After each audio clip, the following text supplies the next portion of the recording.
We're here live at the Nest, where tonight Social Dweeb Sports is going to bring you a fantastic matchup between the Pearl-Cohn Firebirds yes, and the Springfield Yellow Jackets. And for all intents and purposes, they're playing for the district lead. Yes, sir. The district title. Like you said, if you look at everybody else's record, these are the best two teams in this region, and they're going to fight for it here tonight. But what lead up, to tonight was last week's performance, Coach. Last Friday night, the Jackets took a trip to East Nashville for a My TV 30 showdown with one of the best football programs in Middle Tennessee, the East Nashville Eagles. The Jackets came out firing when Kason Woodson found Bryce Baldwin for a 21-yard touchdown pass to get the scoring started. And in the second quarter, the Jackets struck again with Jaden Hurst found the end zone from 1 yard out. The Jackets controlled the ball game, but instead of 14-0, the score set at 12-0 due to two mixed extra points by the freshman Gio. And then the fireworks erupted. The Eagles scored 21 unanswered points with passing touchdowns of 15 and 32 yards and rushing touchdowns of 1 yard. It was midway through the third, and the Eagles now controlled the game with a 21-12 lead. But the Jackets showed the maturity as they drove down the field and found the end zone with the Hurst 7-yard touchdown. The Eagles' aerial show was still on display in the fourth as they hit on a 28-yard touchdown pass to make it 28-19 East Nashville. But the Jackets never quit. They put together yet another drive, which Hurst capped off with another rushing touchdown to make the score 26-28 Eagles. On the first down play of the ensuing drive, Cameron Wilson made a big stop to put the Eagles behind the chains, and on second down, an incomplete pass, and on third down, a game tackle by a host of Jackets. The defense got off the field, and the momentum was suddenly in the Jackets' favor. A few scampers by Hurst and Woodson found the Jackets in field goal range with 12 seconds remaining, Coach.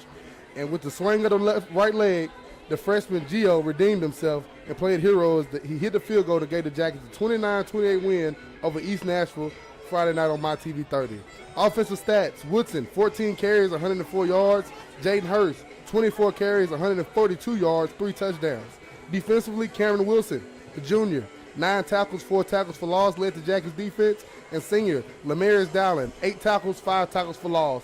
The Jackets walked away unscathed with that big ball game in East Nashville, Coach, and we set up here tonight this big matchup against the Firebirds of Pearl-Cohn. And see, this one's going to have a lot of fireworks because you got athletes after athlete out there on the field for both teams. And even though Pearl-Cohn is 1-4, you have to consider that they have played some of the top teams in the state. Coach, their schedule has been a gauntlet. Tonight, the 5-0 Springfield Yellow Jackets welcome the Firebirds of Pearl-Cohn in the Springfield to kick off Region 6-4A competition. The Firebirds come in off a dominating win against Kenwood that was ended in the second quarter due to lightning delay last Friday night. Pearl comes in 1-4, but with those three, Coach, 3 of those 4 teams being undefeated, and 3 of the 4 teams went to state title games last year. 2 of the 4 being 2024 state champs. This team is battle-tested, physical, fast, and disciplined, Coach. We got a dandy here tonight in the Nest. And they are big and they are fast. Yes, sir. It's going to be one in the trenches tonight up front.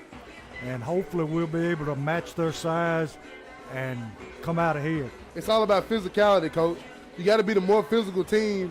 You got to be the more physical team here on the line of scrimmage. You got to be the more physical team on the boundary. One thing to pay attention to tonight, Coach, out there on the field, as I've been around this stadium since they built it. And I know how Coach Wilson handles this playing surface. I asked him tonight, Coach, I can tell this field hasn't been mowed. It got a little fuzz on it. Coach Wilson never, a game of this magnitude, this field would be mowed even lower. He said, I couldn't mow it. I couldn't get on the field. It rained all week. I said, are you sure it did, Coach? He said, go step outside those numbers. I stepped outside the numbers, Coach. You can see it's real soft outside those numbers tonight. And Pearl-Cohn, a team who's used to playing on turf on their home field. All metro schools have turf, and a lot of these private schools they play to begin the season have turf, Coach. It'd be interesting to see their footing tonight as this ball game progresses. Yeah, the field looks in excellent shape, but somebody else came up and said that the sidelines were really soft, and it's going to be, one of those things where you may see some players losing their footing trying to get outside. Yes, sir, it's definitely going to be, Coach. It's very soft and mushy on the out. I would say soft and mushy from the hashes out, if we're being honest, and once you get outside the numbers, it's real bad. And see, you would have to think that Pearl-Cohn has went over that film from last week, and they saw that East was able to throw the deep ball, and you can expect to see the same tonight. Yes, sir. They was able to throw the deep ball with success. Here come the Jackets, coach. Decked out all in black with white helmets. And T, our side of the stands is full, and Pearl-Cohn people still filing in. Yeah, coach, the bus just got here not too long ago. I mean, Springfield, Pearl-Cohn started warming up when the Jackets left the field, coach. And as you see, Pearl-Cohn is just now huddling up after getting done with individual drills. You know, they haven't even huddled to talk about the game yet. I would assume they got hung in traffic because you know how that Nashville traffic is. I don't get it, though, coach. You know, I'm a TSU guy. Just come on down Whites Creek Pike. Ain't no reason to even get close to the interstate. Yeah. I don't know. Maybe poor planning, but. And they got here around, I mean, the band just walked in, as you can hear. It's going to be fun hearing them tonight. We call them the junior aristocrats of bands, coach. That's Tennessee State, the great aristocrat of bands. The Firebirds are the junior aristocrats of bands, if you ask me. But they got here literally, coach, at about 6. Let's put up about 6:20. They started warming up about 6:30. As you can see, they're just now for to get in the team huddle for the first time. Yeah, and the cheerleaders scrambling to get done what they have to do, and they just now settling in. So, T, what are going to be some keys for Springfield tonight to stop Pearl-Cohn's offense? For the Jackets, coach, the keys to the game: control the line of scrimmage. As you said, it's going to start up front for the Jackets, defensively and offensively. You control this line of scrimmage, you control this ball game. And for the Jackets, you know, ultimately, you know, Casey Winston is one of the best arms in mid-state. But ultimately, the Jackets want to run the football, and they want to run it at will. So you got to be able to control the line of scrimmage offensively to push them around. And on the defensive line, you got to stop their run and make them somewhat of a one-dimensional offense and try to throw it around. Secondly, coach, minimize the splash plays. Last week, this is what got us. Like Coach talked about it in the locker room talk Wednesday night at BS Brewworks. We literally gave up those 2 touchdowns within a 3-minute about a 3 or 4 minute real time span in real life. It happened so quick. And lastly, clean football. No turnovers, no pre and post snap penalties. Just play your football. And like you said, we cannot afford penalties. We can't afford plays for negative yardage. This one, the margin of error is going to be very, very small if we hope to win this football game. And the captain's out at the midfield for the coin toss.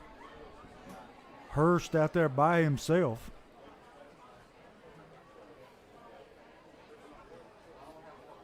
I'm watching the toss tonight, coach. I can see you got a clear view, bird eye view. Pearl won the toss. It looked like they want to kick it, coach. Yeah, it looks like they're going to defer. So Springfield will have the football first. Coach, the Firebirds of Pearl-Cohn, 4 matchups in the Wilson era with Pearl-Cohn. 2 in 2015 regular season and postseason, 2 in 2016 regular season and postseason. The first time they met up as a coach, as Pearl-Cohn met up with Coach Wilson, he had only won 20 football games and only 1 playoff win under his belt, coach. Since then, 100-plus wins, region titles, 2 state championship appearances. I'm excited to see Coach Wilson and Drew Wilson's maturity and growth as they face the great Coach Brunetti again here tonight. And T, I saw on Social Dweebs today where the last time we beat Springfield, you had it on Social Dweebs. Yes, and sir. If I wasn't mistaken, wasn't that Tremaine Turner? I think it was right after him. It was 2004. The Jackets are 1-12 versus the Firebirds. The last win, like coming when Coach said, 2004 at Boyd Smith Field. Been quite a while. And T, can you imagine that when I was coaching at Joe Burns, we played Pearl-Cohn? That's crazy, Coach. And we'll take a break and be right back for the kickoff.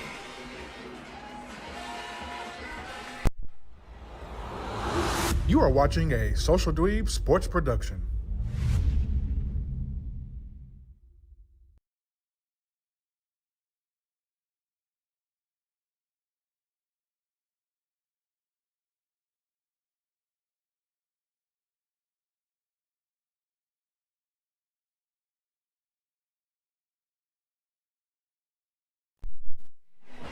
We're back here with Social Dweebs where Pearl-Cohn will be kicking it away. And back to receive for Springfield is, let's see, T, those numbers kind of hard to read. And they're all black, coach. You got number 1, Jermaine Cobbin standing to your left and to your right. Number 5, Jeremiah Beard. Let's get this one started, baby. The buzz is in the air, coach. It's going to be a loud and rowdy crowd tonight.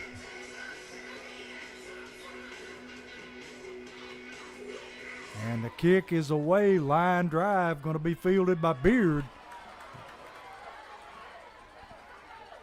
Beard going to be corralled about the 20-yard line, and Springfield will be taking it over from that point. It'll be 1st and 10 Yellow Jackets. Excited to see how the Jackets come out and attack to start this ball game tonight, coach. And see, we've been seeing more and more of Kevin Woodson running the football. Yeah, and I asked Coach Wilson Wednesday night in the locker room talk. I said, is that the first 100-yard Casey Winston rushing game we've seen? He said, I don't know, T. I said, I don't know either, Coach, but I don't remember ever talking to Coach about Casey Winston having 100 yards. The evolution of this kid is beautiful to see in front of our eyes happening. Springfield looking to throw early, and they throw it out in the flats, in and out of the hands of Beard at the 25. So the Jackets coming out in trips, first play, Coach. Looking to throw the ball around. Pearl-Cohn got some massive young men up front on the defensive line. So it's going to be 2nd and 10 from the 20-yard line.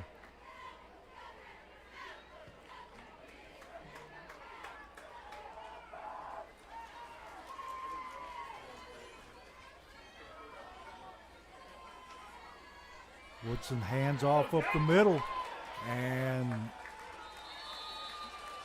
Hurst able to take it out to about the 25. That'll be met hard there by the linebacker from Pearl-Cohn. It'll be 3rd down and about 7.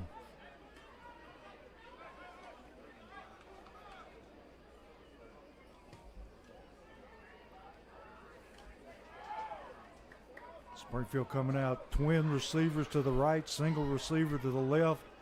Hurst in the backfield, or is that Dowling?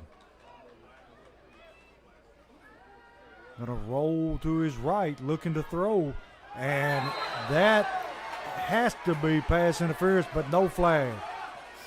Oh, wow. He got there way before the football did.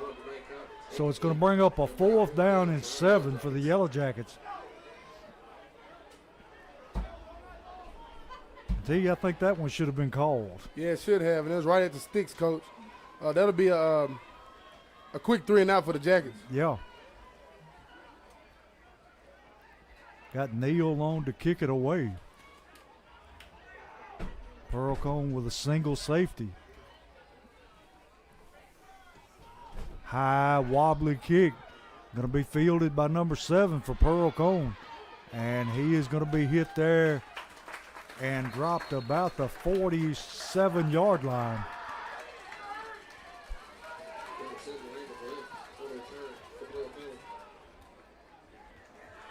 So it's going to be 1st down Firebirds from the 47-yard line.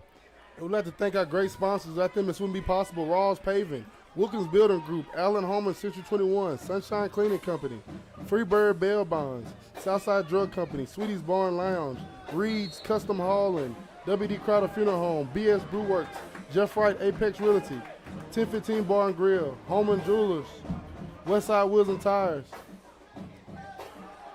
Pearl-Cohn coming out and gonna have they're gonna have a incomplete forward pass, kind of a shuttle pass. Yeah, he did pitch it forward. Dunbar Lawn Company, Forklift Systems, Jody Reynolds with Legacy Signature and Vision Concepts. We thank you all. Yeah, Coach, that little shovel pass forward, we always talk about it. That's like the Mahomes stat pattern. Yeah. You just pitch it forward and let the guy get all the yards. It's kind of as a pass. So if he does drop it, it is an incomplete pass. Yeah, it's a safe play. So it's going to bring up 2nd down and 10 from the 47-yard line of Pearl-Cohn. Going to put a man in motion. We had a flag thrown as a man in motion. So That'll push them on back.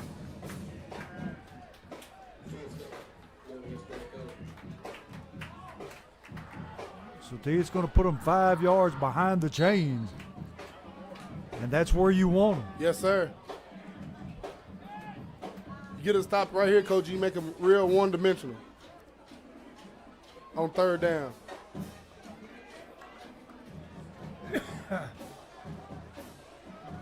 Going to be second down, 15. Man in motion. Quarterback going to roll to his left. Going to throw it in the flats, complete. Going to be tackled there by number 35 for Springfield. That being Cameron Wilson. And he gets it back almost to the line of scrimmage. So it's going to bring up, well, he does get it to the line of scrimmage. Going to bring up third down and 10 for the Firebirds. And they're overloading the right side of the field. Got trip receivers right, single receiver to the left.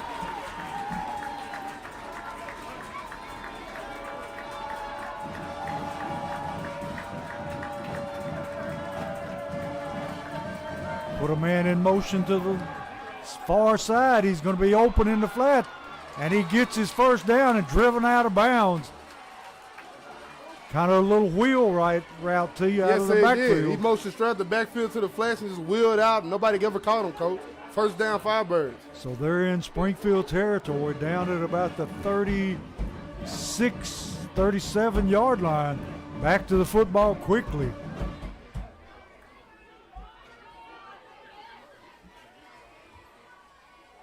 Quarterback takes the snap, a busted play. He turned the wrong way and still finds a man open down at the 30-yard line. Quarterback got a strong arm, big, tall, rangy fellow. Yeah, he is, Coach. Going to be second down and about 7 for the Firebirds. 9-13 in the first quarter, no score.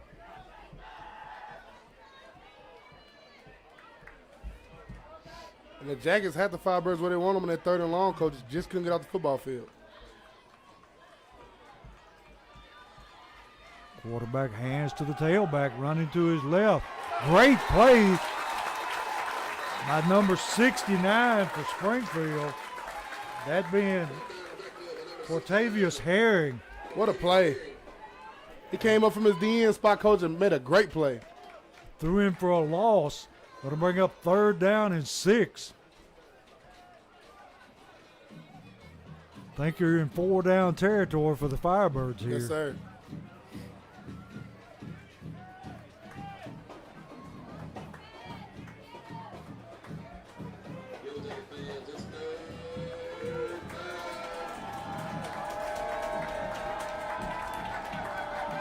Crowd getting loud.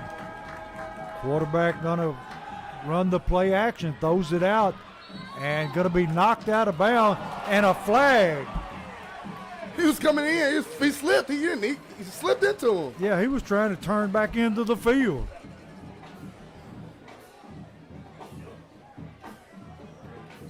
We've seen that over and over and over, T. These big backs, they'll try to break a tackle along the sideline, and you can't let him go. No. And if you hit him, you get a flag, so what do? Lose-lose situation, Coach. Yeah. Referee's got to use a little judgment on that call. So it's going to be a 15-yard penalty. It'll be 1st and 10 from about the 11-yard line.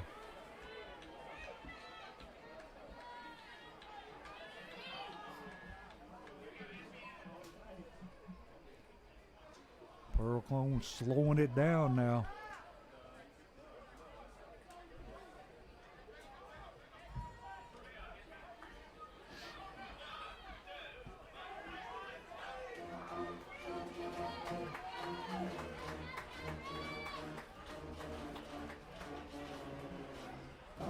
Quarterback misses the handoff, still got the football, and he just throws that one away. He was under pressure that time by Dowling and a couple other Yellow Jackets. So it's going to bring up a second down and 10. What we have seen here early on for the Jackets defense coaches, he won't have too much time in that pocket tonight to stand around and throw the football. Like they're getting home on their pass rushes. I think the Jackets are a little more nimble than the Pearl-Cohn offensive linemen. Yeah, they are big and stocky. So it's referee going to mark off a penalty. Let's see what did he call?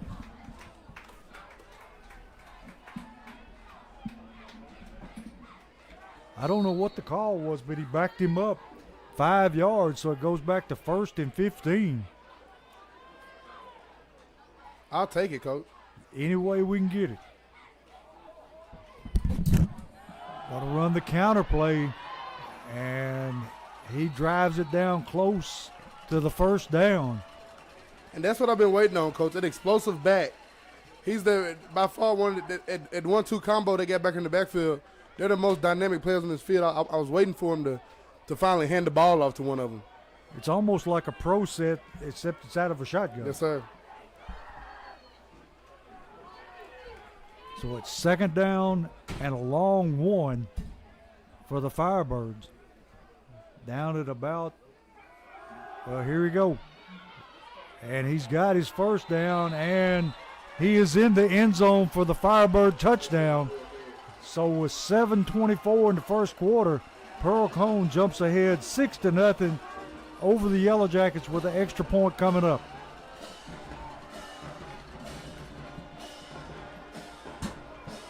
And see, like you said, those two backs are explosive. Yeah, they are. And I was waiting for it to come, Coach. I think they're trying to lull you to sleep, make you run around this field on the back end and then hit you with that run game. That's what we was talking about, how, those D linemen were getting back in the backfield. You start running upfield, they just slip that handoff underneath them. And the kick is up, and the kick is good. So with 7:24, it's 7-0 Firebirds.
Back here where Pearl-Cohn is going to kick it away, going to be fielded by Beard, and he in and out of his hands and goes in the end zone, so it'll come out to the 20-yard line.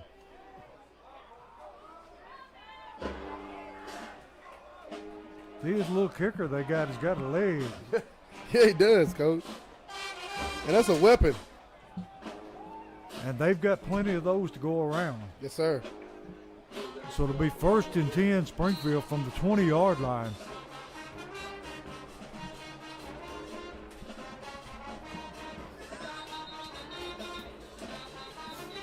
And we got whistles everywhere. They're sending one of the Pearl-Cohn linemen out of the game. I don't know, maybe an equipment malfunction.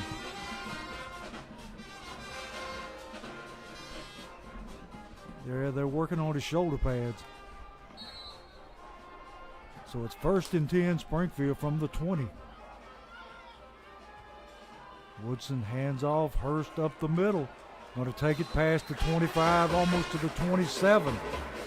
Nice run that time by Hurst. See both bands playing while the others got the football. I love it, Coach. I love how they cut the volume down and cut it back up. Yeah. good strong run that by Hurst, a good 7-yard gain. That's what you got. That's what you need. Oh, look, direct snap to Cobbins, coach. Cobbins going to cut it upfield, and he's going to take it close to a first down. He got it. And where they're thinking about spotting it, it will be a Holman Jewelers first down. And that's what it is. 1st and 10 from about the 31.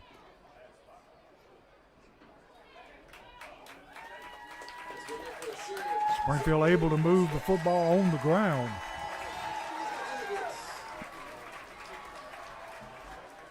That's what you got, coach. You got to establish that run game to open that pass up. So it's 1st and 10. The ball actually about the 32-yard line.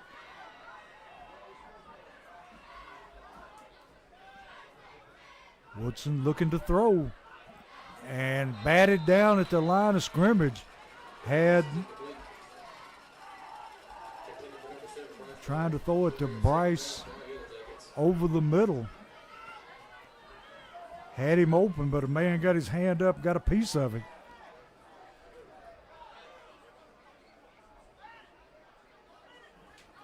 And that DN just played it nice that time, coach. He squeezed down, and that tackle went down. He just stayed home, got his hands up. Big, rangy kid. This kid got about 6'5" right here on his end, coach. He's got in that passing window, got his hands up. Great play by him. So it's 2nd down 10. Woodson going to keep it himself. Got some room. He takes it past the 35. Maybe the 36-yard line.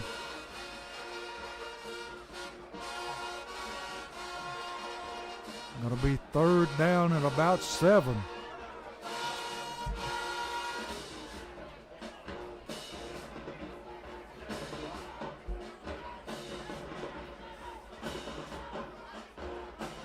Number 13, Amarian Level, coming into the game. Springfield with twin receivers to the right, single receiver left.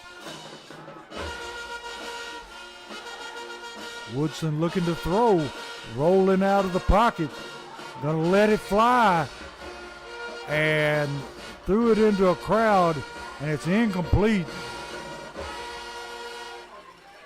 And tell you, the Pearl-Cohn guys are taunting Cobbins on every play. Yes, sir. I think the words got out. He's got a quick trigger and you get under his skin. And here for the Jackets, coach, that's 2 punt now for us. 2 offensive drives we getting nothing out of. And Pearl-Cohn just big, physical, discipline. Where they supposed to be, coach? We wasn't set. This one's coming back. Gonna go out of bounds at about the 29-yard line, but a man came on the field late, and it's going to cost us a motion penalty. They're going to decline the penalty. I would have thought they might have made him kick it again with the backs that they've got back. Anytime you kick it is an adventure. Yes, sir.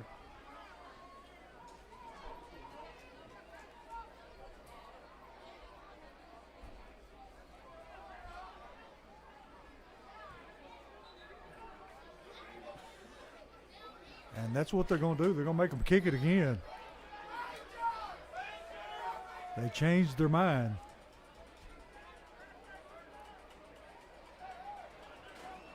So they're going to mark off 5 yards and re-kick the football.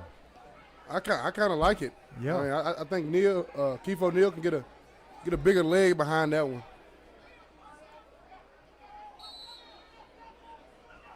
Make sure everybody gets set this time.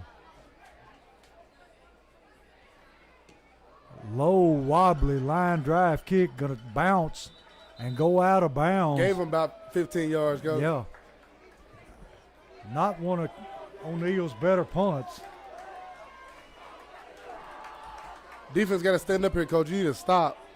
You can't go down 2 scores early. 5:01 left in the first quarter, and Pearl-Cohn already ahead 7-0. And that opening drive by Pearl was very methodical, coach. They passed it down the field, got some passes in the flat, let the athletes run with the ball. Then as they got in the red zone, they ran it in. And see, they are definitely not one-dimensional. They can No, run sir. the football, throw the football. They're a complete package.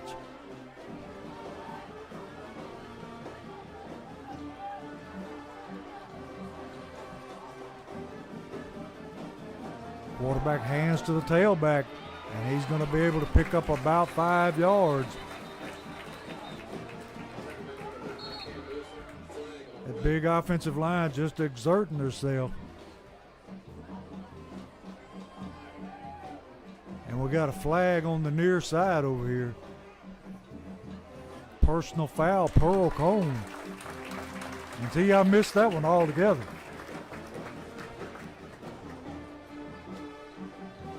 So that's going to move them back 15 yards.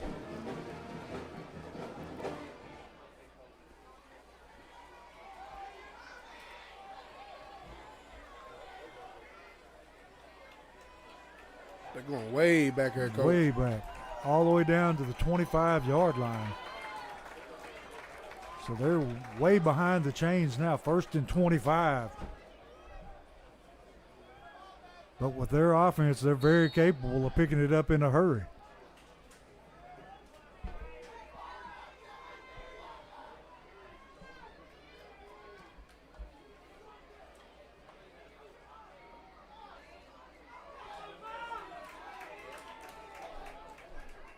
Quarterback ready to take the snap. Got a hand to the tailback around the right side. Got a flag coming in from the back. And I think this one is coming back. One of the big Pearl-Cohn linemen was actually sitting on one of the Springfield defenders. And that running back is shifty, Coach. He sure is. He left about 3 jackets, literally 3 jackets had a one-on-one. He just shook him, Coach, and got up the field. So this one's going to go back even further.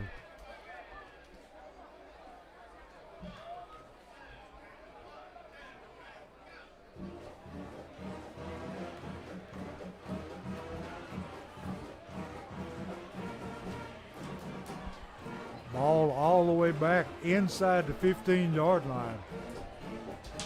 First down, 35 yards to go. If you're the Jackets, you got to take advantage of this, Coach. Would be really nice to get a turnover down here.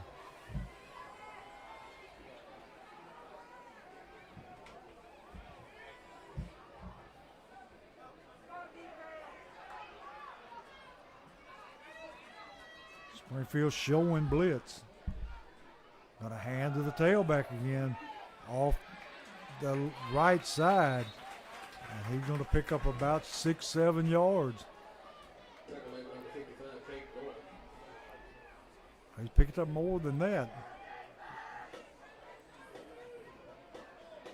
The ball out to about the 25-yard line. Second down, 24. And those guards of Pearl-Cohn, Coach, are getting up to our linebackers pretty quick, and that's the reason we can't get out there and try to set that edge or get any secondary help outside of the original 4 defensive linemen. Those linebackers are getting stuck on those linemen early off. So it's going to be second down, 24. Quarterback looking to throw. Going to throw the screen over the middle. And going to be wrapped up there by number 55 for Springfield. 55, Caden Norman. What a play there by number 55, Caden Norman, the senior. So Had Caden Norman on a locker room talk Wednesday night as a guest coach. You know what he said his favorite part about being a Jacket is? That it's hard. It ain't easy. if it was easy, everybody would do it. Yes, sir. So it's third down and 22. Ball at about the 28-yard line.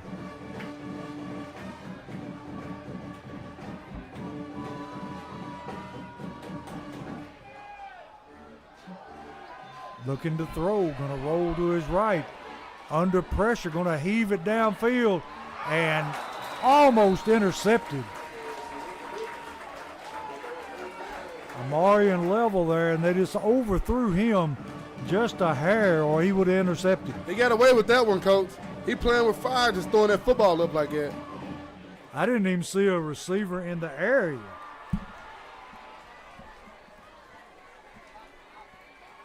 So it's going to be 4th down and 22.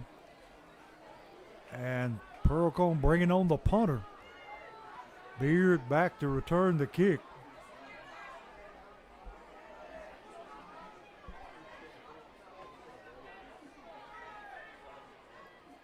Snap's good. High, wobbly kick going to be called for the fair catch at the 42-yard line. And that's where Springfield will take it over to begin this next drive.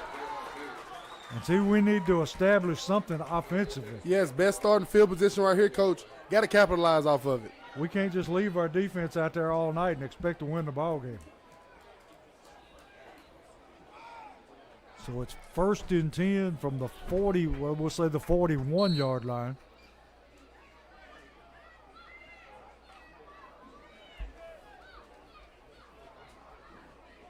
Hurst in the backfield with Woodson.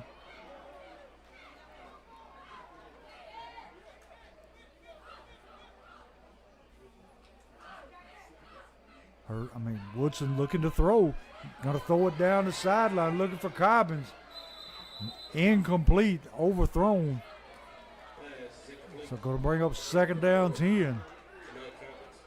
And see, that man was running stride for stride with Woodson. Yeah, he's an athlete himself, Coach. Got a few college offers himself. He's D1 player right there, opposite of Cobbins tonight. And we're going to see them battle all night. It's going to be beautiful. And they feel like he can cover him one-on-one. Yes, sir. No safety help over top. You got one safety high with this, and the safety was nowhere to be found that time. It was Imano. And they are definitely going at it. 2nd down 10. Pearl-Cohn showing blitz. Here he comes. Hurst able to find a hole. Takes it for Holman Jewelers' 1st down into Pearl-Cohn territory. Down at about the 48-yard line. And there it is, Coach. You threaten them with a deep pass, then hit him again with the Hurst down the middle, and that time it connected. Hurst, 1st down Jackets. And they caught him in that blitz, and he found the hole and was able to cut it up and get his 1st down.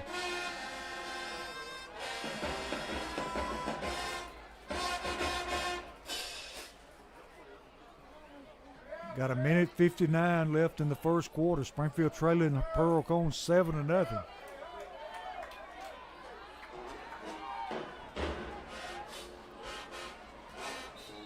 Woodson looking to throw, and we got a stoppage of play here. And we got a timeout, Springfield. So we'll step away while they talk about it, and we'll be right back.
Back here at the nest where Springfield has it 1st and 10 at the 48-yard line of Pearl-Cohn. Woodson going to hand the football. Is that Dowling? That was Hurst. As Hurst takes it up to the 44-yard line. And see, we're beginning to loosen that front up. Yes, sir. Going to be 2nd down at about 6.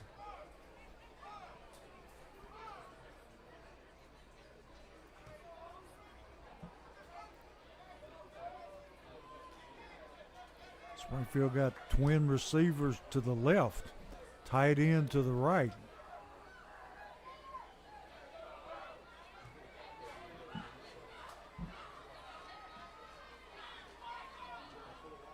Woodson looking over the defense and going to call a timeout. He saw something he didn't like.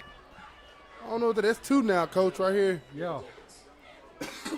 In the 3-play span for the Jackets, 2 timeouts. I wonder what it is, what they're saying they don't like, Coach. It got to be something. Just 58 seconds left in the first quarter, and he wasn't real sure he wanted to call timeout. Yeah. He thought about it, and then he finally did. I don't know if it's something they see they want to attack, and they're not. I don't know. I don't know. Whatever it was, it had him confused. And to you, it's entertaining to watch the 2 bands go at it. It is. This is a beautiful night here in this, as we all expected it would be, Coach. And it's just electric in the air, and 2 great ball teams fighting for what we all think is the region title.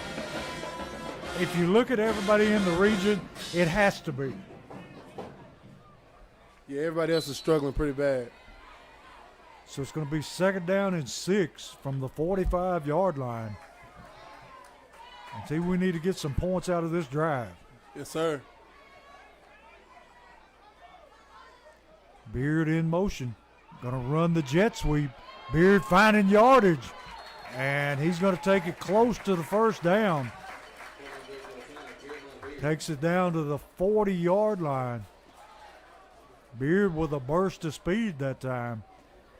Going to be 3rd down and a long 2. And 36 seconds and counting in the first quarter. Springfield trailing by 7. Springfield to the line.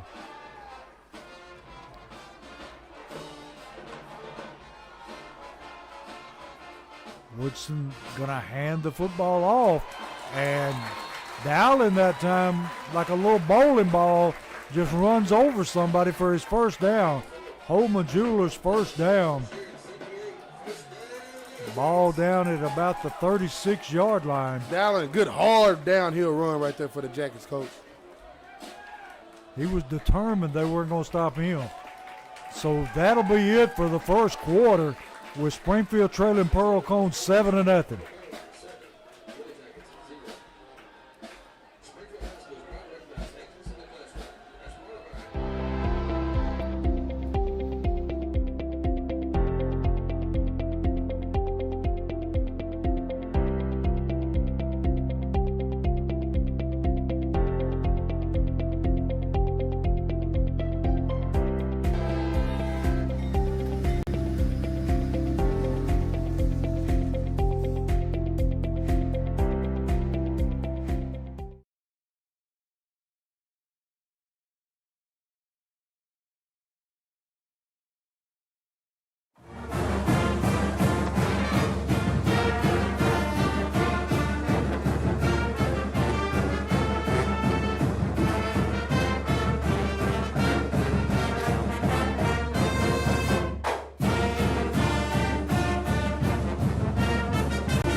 Back here at the nest with Social Dweebs, where Springfield has it 1st and 10 from the 36-yard line of Pearl-Cohn.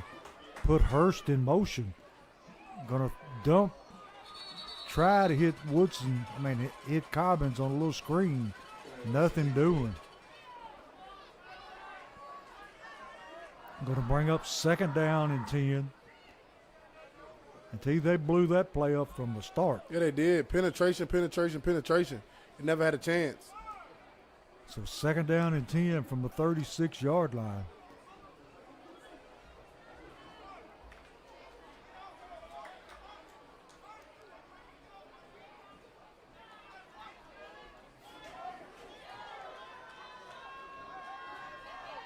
Pearl-Cohn pressing the Springfield receivers.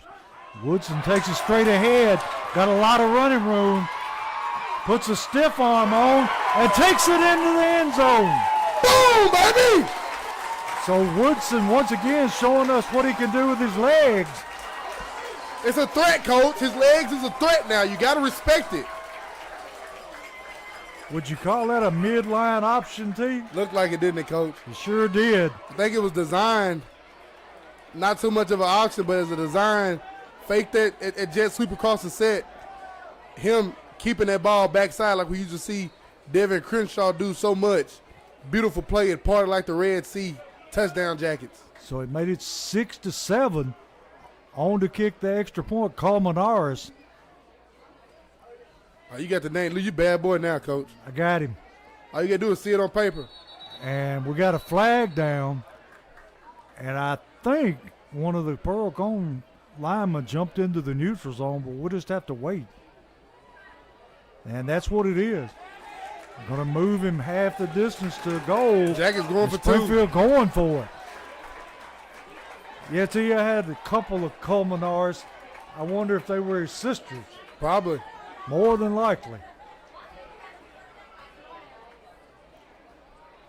Pearl-Cohn bringing in the beef up front, trying to stop this extra point. Snap, and Woodson takes it and takes it into the end zone. Extra point good. Yes, sir. Yes, sir. Springfield takes the lead 8-7 with 11:45 left in the first half. Now we cooking.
Springfield ready to kick it off. Neal going to kick from an angle. Going to kick it into the sideline and signal for a fair catch. And they let him run. No, they're going to stop him. And T, is that not that's a penalty? Yeah, he can't fair catch it and then run. Yeah, he took off running after he made the fair catch signal. So Springfield's whole defense just stopped. So it's going to back him up.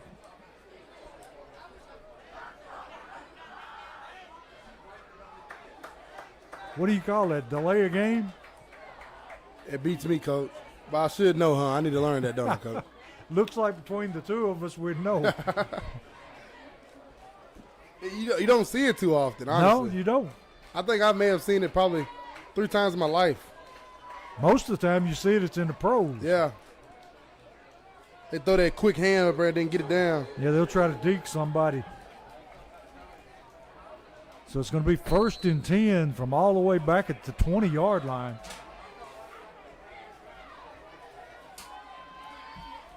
Pearl-Cohn going to hand to the tailback. And he's able to get out here and hit and driven out of bounds by Cobbins. That was a perfect tackle by Grant Yes, it Cobbins. was. And T, you think they may have seen that game film from last week where they're attacking the outside? Yep, trying to attack the edges, Coach. They got the speed, and they seen that it might have been some of a weakness. Of course, they're going to come try it out. Going to be 2nd down and 8. Great tackle that time by Cobbins.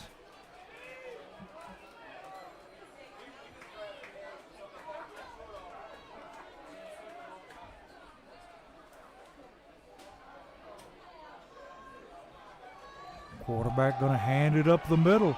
And he's going to be met there after a short gain at about the 24, 25-yard line. Springfield's defense playing much better up front now. Yes, sir. Ball right at the 25-yard line. 3rd down and 5 for the Firebirds.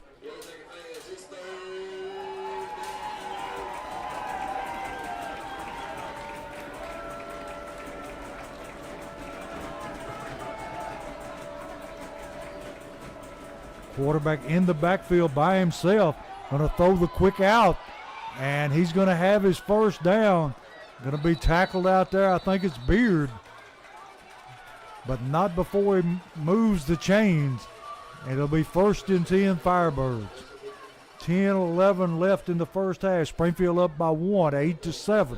And they just seen Springfield sitting there in zone coverage, coach, and he knew where that soft cushion would be, and he attacked it.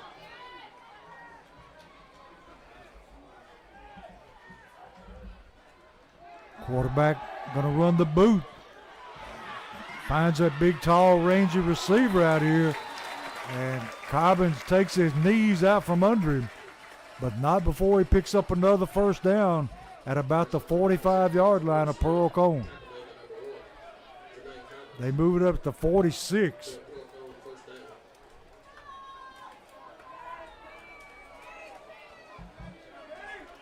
It's either having to give these receivers a little cushion, and they're taking advantage. Yeah, they are.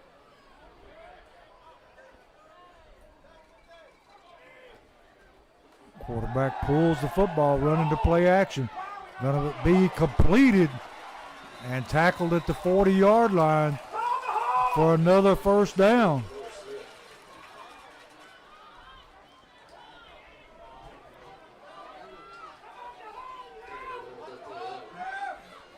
Down at the 39-yard line of Springfield. Going to run that stretch play, and he's got some yardage. Breaks the tackle, and he's on his way to the end zone. And we got a flag thrown at about the 5-yard line. We'll just have to see what this is.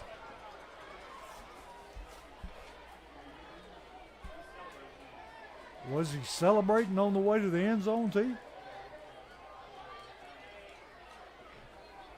The Jackets coach got to do a better job of the tackling. We had him dead to rights there. We got to make that play.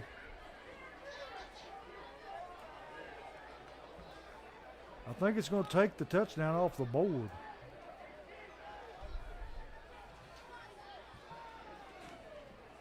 What do you call it? Unsportsmanlike conduct? He called, I think it was a delay of game. Well, they're going to let the touchdown stand. And I guess they're going to assess the penalty on the kickoff. I would assume. So it's 13-8 in favor of the Firebirds. And they're on to kick the extra point.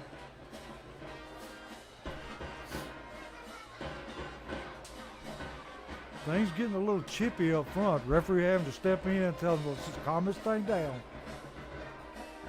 I think the party's just getting started, Coach. Yes, sir.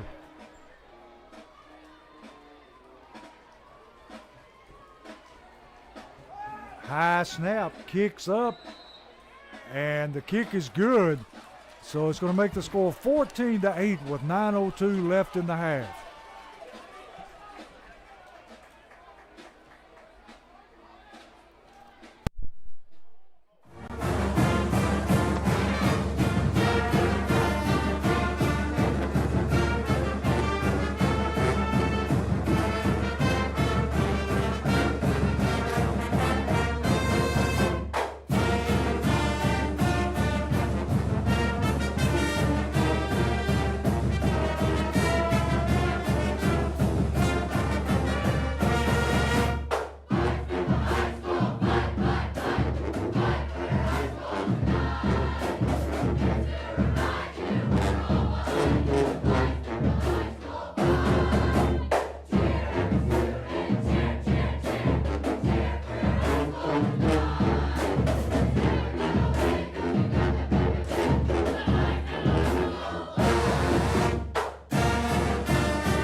We are back here where they have penalized Pearl-Cohn, and they'll be kicking off from the 25-yard line. Short, high kick. Going to be fielded by Beard. Beard finding a little room. Breaks a couple of tackles, still on his feet. And I swear I could have saw it face mask get grabbed. Beard was rolling, Coach. He didn't stop. No, he didn't.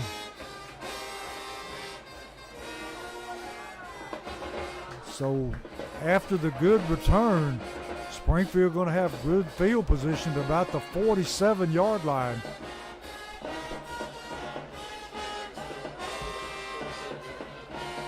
Cameron Wilson came off holding his arm, T. We'll make sure you're all right, Coach. Something we need on the outside linebacker spot. Looks like a stinger. Springfield going to hand the football off, and he moves it ahead to about the 50-yard line.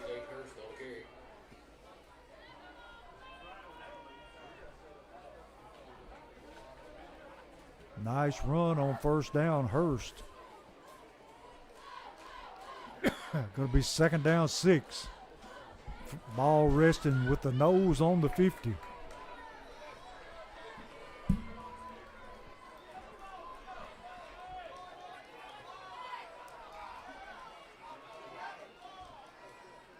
Woodson rolling to his right, looking to throw. Got a man and overshoots his receiver, intended for Bryce Baldwin out there.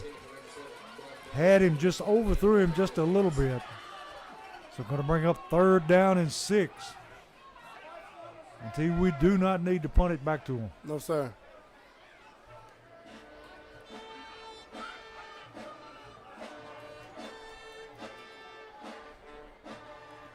We got the concession stand smoke rolling in over the field. Got to be some good fresh burgers for to come off here, Coach. Yeah.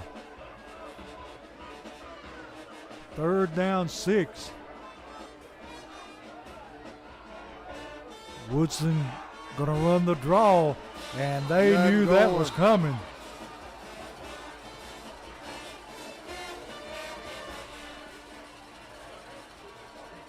So it's going to be third down and now about 7. And Springfield going to bring Neal on to kick it away. The man that's covering Cobbins just keeps trying to bait him into something. Yeah, he does. Neal on to kick it away. Snap good. High wobbly kick. Going to take a Springfield bounce, picked up by the Firebird return man, and he's got a path to the sideline, and we got 2 flags thrown, and this one's coming back. Well, there's 3 flags down. And Keith O'Neal lit that man up, Coach. He's down on the sideline. That's number 7. He smoked him. Yeah, I'm not sure he knows where he's at right now. He's down. He's down.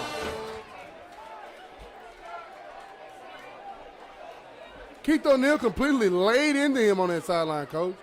O'Neal's helmet came off and hit him so hard. He made a statement with that hit. And there's a flag down over there. It's 4 flags down on the field, Coach. Yeah.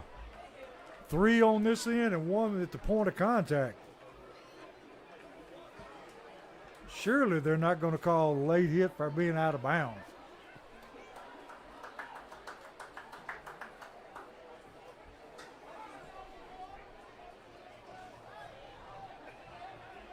And that was a great punt. And that kid has speed, Coach, when you get there. He can run.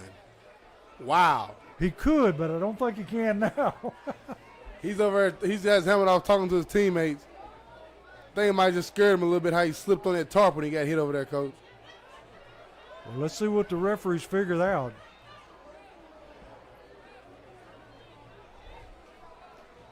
There's actually 5 flags out I'm telling you, a lot.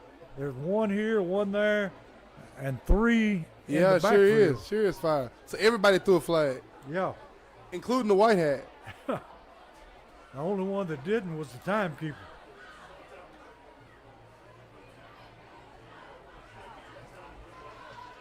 Let's see if we can get an explanation. Personal foul, helmet to helmet, Pearl-Cohn, personal foul, targeting. That's what it is.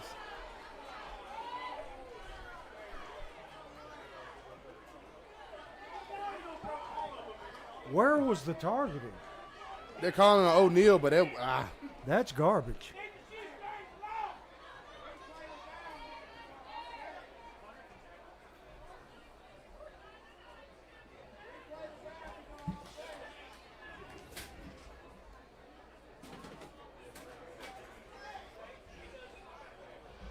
and it's a whole lot of conferencing going on around there right now. Yes, it is.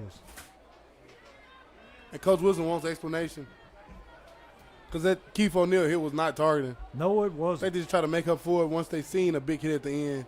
Well, if it to try happens on this sideline, there's no call. Yeah. But it was in front of the I Pearl-Cohn bench. think they just wanted to get another flag down and try to offset them, Yeah. which is never okay. All right. Illegal substitution was the call. And after all that, it's going to be 4th down from the 45-yard line. It's about 4th and 3 now, Coach. Yeah. Do you go for that? I think they will. Yep, Coach Wilson is called for the offense. So is it Springfield's football? Yeah, it is. Okay. Somebody needs to tell Barry Reynolds. Oh, no, they don't. I don't know what they're doing, Coach. I have no idea. Heard him say offense. Well, they need to get the chain set because it is not right.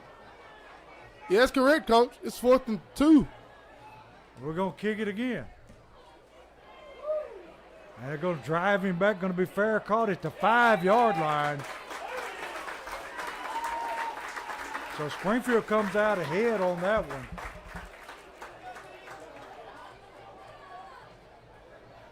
And T, I'm still not sure what they call it. It's a whole lot. All right, in high school, if you target somebody, are you ejected? No, you're not. Okay. I've good. got him. For the first time ever in my life, Coach, first time I seen it called in high school was on me in Dixon County one night my senior year. I came through, hit the guy, and he got up, and I seen the ref throw a flag on us and point, like you said, the fist to his head. And I was like, what? And they just mark it off and don't eject you. Anything could happen to Dixon, T. Well, it's going to be 1st and 10 from the 5 for the Firebirds. Going to hand to the tailback, trying to get it outside, and he does. And he's still on his feet on the far sideline. Finally shoved out of bounds.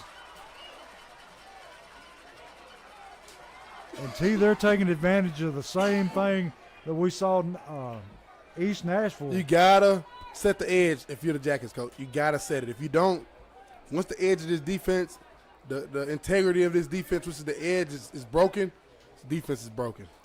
So it's going to be a 1st and 10. And quarterback going to bootleg out. Got a man way down the field.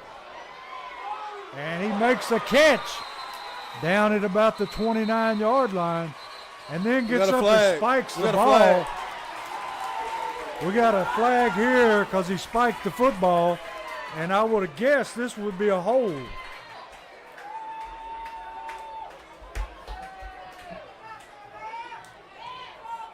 But we can't assume anything with these referees. He just threw the ball, coach. Yeah. Receiver gets up, starts mouthing, and spikes it, so I know what that is. And that's a big Ranger receiver. He's a big man. They have guys over there, coach.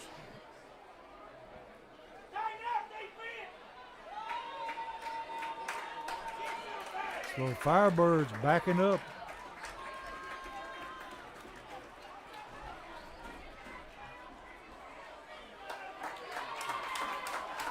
So, T, do they assess both penalties? We'll see on how many yards they back them up, coach. Because one of them was a dead ball. Yep. And they are. They're excessive. They're running past them. I don't know. Is that? It's going to be first down and about Yes, both of them. 25. 6:49 left in the half. Springfield trails Pearl-Cohn 14-8. So it's going to be first down and extremely long yardage. And now we got a timeout.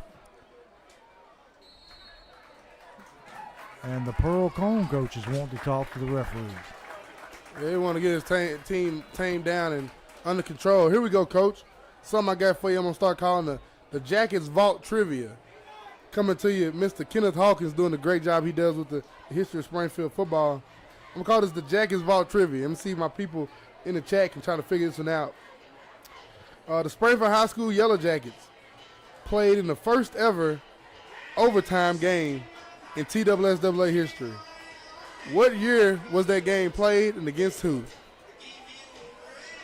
Jackets Vault Trivia. The Springfield Yellow Jackets were the first team to play in an overtime game in TSSAA history. Who was that game against and in what year? Thanks to Mr. Kenneth Hawkins sending me this great history, and I'm excited to try to incorporate it in our broadcast every Friday night, Coach. Got Coach thinking over here. Now, T, back in the day, they would end in a tie. Yeah. Springfield has a lot of – Springfield probably has probably one of the only programs in around with a lot of ties. We got a lot of ties, and I, of course, started playing football so long ago, and with it not, overtime rule not coming into effect till later on down the line, we got a lot of ties in our history. Yeah. So it's going to be first down and 28 from about the 11-yard line. Quarterback looking to throw, rolling, being chased out of the pocket. And we got another flag on the ground. Quarterback goes down at the 20. And this one, I think, is going to be on Pearl-Cohn. See, a lot of holding going on down there. As we said earlier, Coach, the Jackets D-line just quicker guys. They're not just – we don't have real just big, stubby guys. They're quick. They're moving. They're shifting around, and it just causes holdings when offensive linemen don't move their feet. Yeah, you're having to reach and grab instead of squaring up. So, T, if you're Springfield, do you back them up or you take the play? I take the play, Coach. I think I would would, too. 5-yard game. Bring them 2nd and 20. Personal foul against Springfield. Oh. Where did that come from? I didn't see but one flag. Why did they decline? They declined it. This is getting. Huh? Why would Pearl-Cohn decline? It beats me. Come on, I don't know what's going on.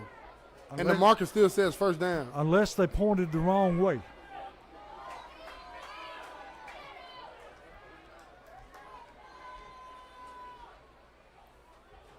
Quarterback hands to the tailback. Going to be met right there at the line of scrimmage. Springfield defense responding well.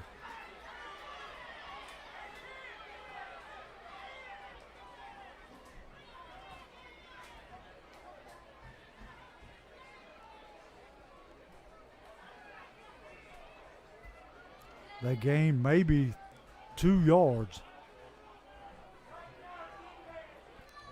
Quarterback to the line in a hurry. Now getting a play in from the sideline.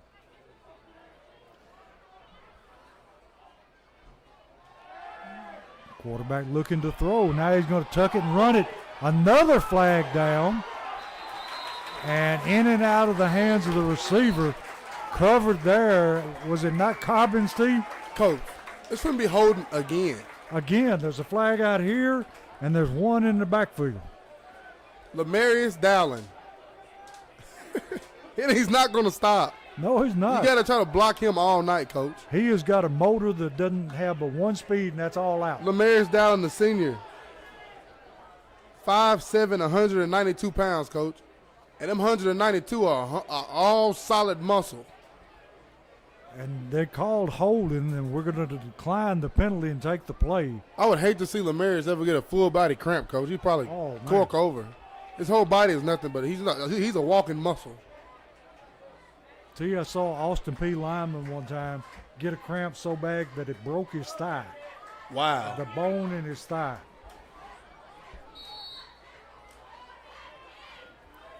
So it's going to bring up 3rd down and 28.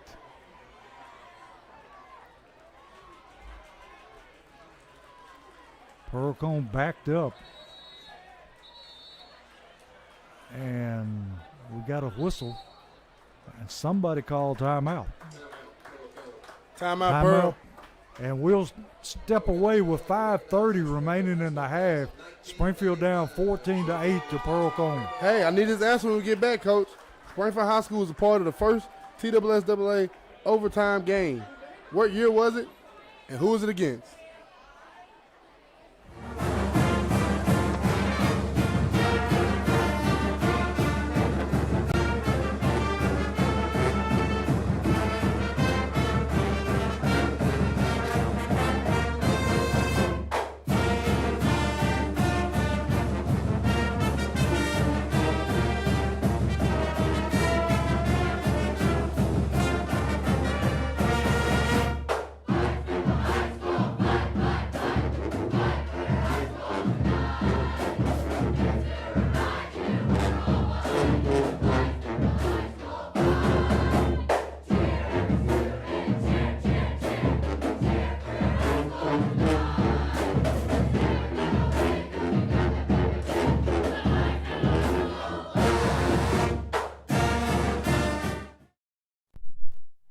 Back here at the nest where it's 3rd down and 28 from the 13-yard line for Pearl-Cohn.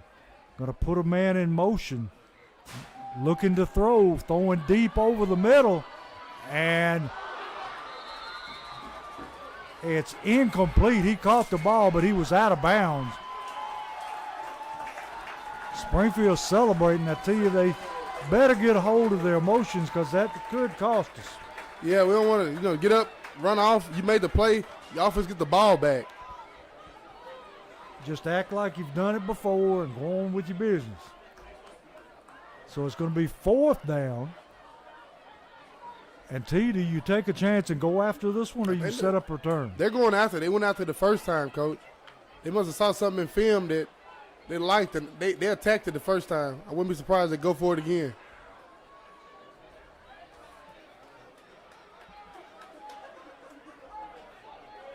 Barring a crazy big punt, the Jackets will get this ball in plus territory. And we got another stoppage of play. Timeout, Pearl-Cohn. I tell you, if I'm not wrong, this is their last timeout of the half. 5:22 remaining. Evidently, their coach didn't like what he saw. Here we go. See, who was the man that blocked all the punts that year for Springfield? Gabe Kelly. No, I'm sorry. That was not Gabe, Coach. No. Number 15, Kale Jones. Exactly who it was. Here we go. We need him right here. Answer to the trivia, Jackets Vault Trivia. SHS played in the very first overtime game sponsored by the TSS in 1973. They lost that game to the Gallatin Green Wave 26-20 in 3 overtimes. And that was when you took the ball at the 10-yard line. It's crazy, Coach. That's before my time. High snap, in and out of his hands. It goes in the end zone, going to be a safety.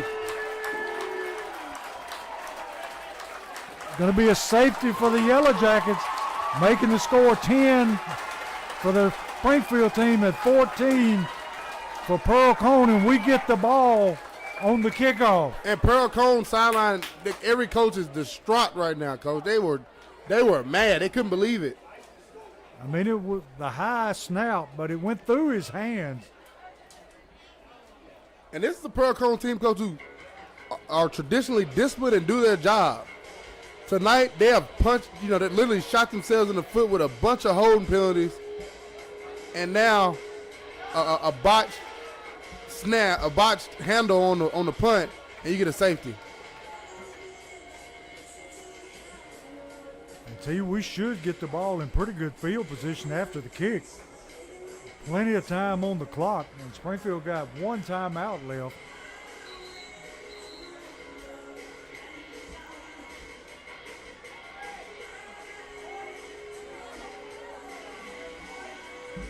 So Pearl-Cohn will be kicking from the 20-yard line.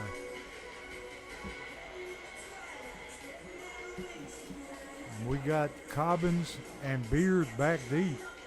I tell you, they've kicked it away twice, and both times to Beard. Love to see Cobbins get his hands on the ball, coach. They've been messing with him all night, so I'm sure he wants the ball. So they're lining it up from the 20, and you have the choice of punting it away or kicking it off the tee, and he's going to kick it off the tee.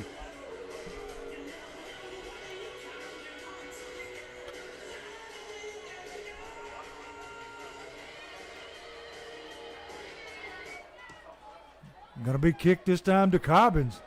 Feels the ball at about the 35. Going to cut it up the middle. Brings it back out to almost the 44-yard line. So Springfield's sitting in really good field position for this possession.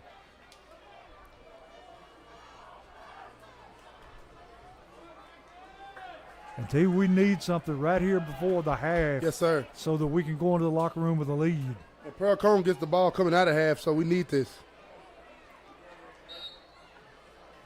Don't think the Pearl-Cohn coaches are real happy right now. No, sir, to say the least.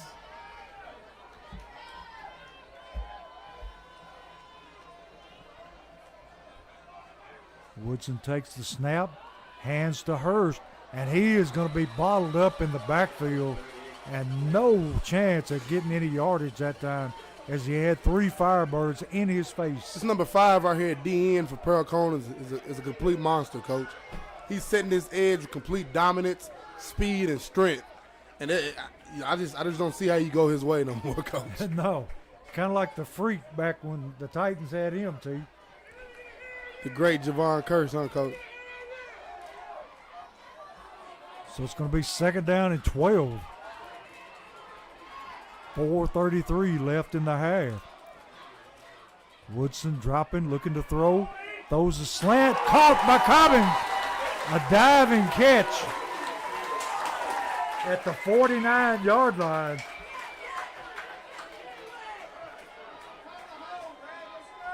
He was draping all over him, coach.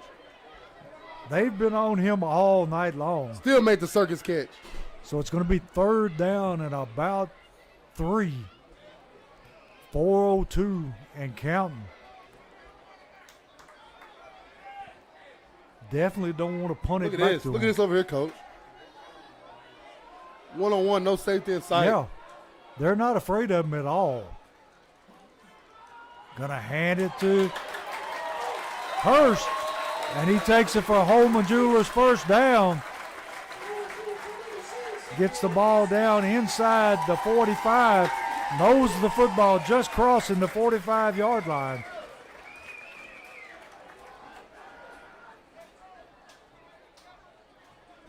.329, clock still running.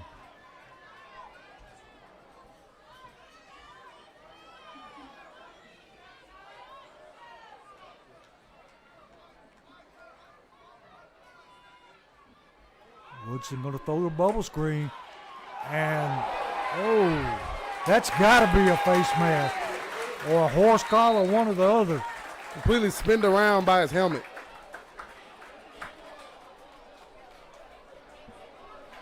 And the Pearl faithful won't like it, coach, but it is what it is right there. Cobbins is glad to let them know that it's on them. That should be the 15-yard variety, shouldn't it? Yes, sir. First real sustained. Well, they're just going to say 5, but it'll repeat first down. First down and. It looked like they gave him 4. It's not a full 5 yards. That's not a full 5-yard mark. No, Coach. it's not. And none of the referees recognize it. 2:59, clock running. Woodson rolling to his right, looking, plants, throws deep. Got a man and overshoots his mark. Cobbins running free toward the end zone, just couldn't quite get it to him. He stepped up in the pocket and delivered the football just a little long. Cobbins had 2 steps on him, Coach.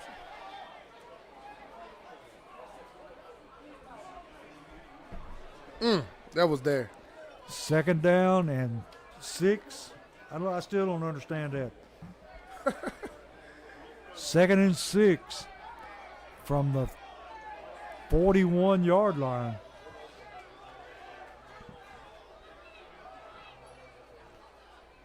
Got a handoff to Hurst. Hurst maybe 1 yard. Met up front by big number 58 for Pearl-Cohn. And he's got to be every bit 280. Yeah, he's a big one.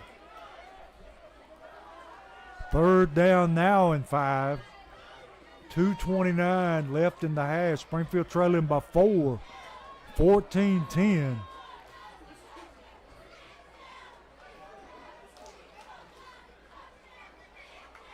And see, we've got a new receiver in the game, number 4, Claude Chambers. Freshman, Coach.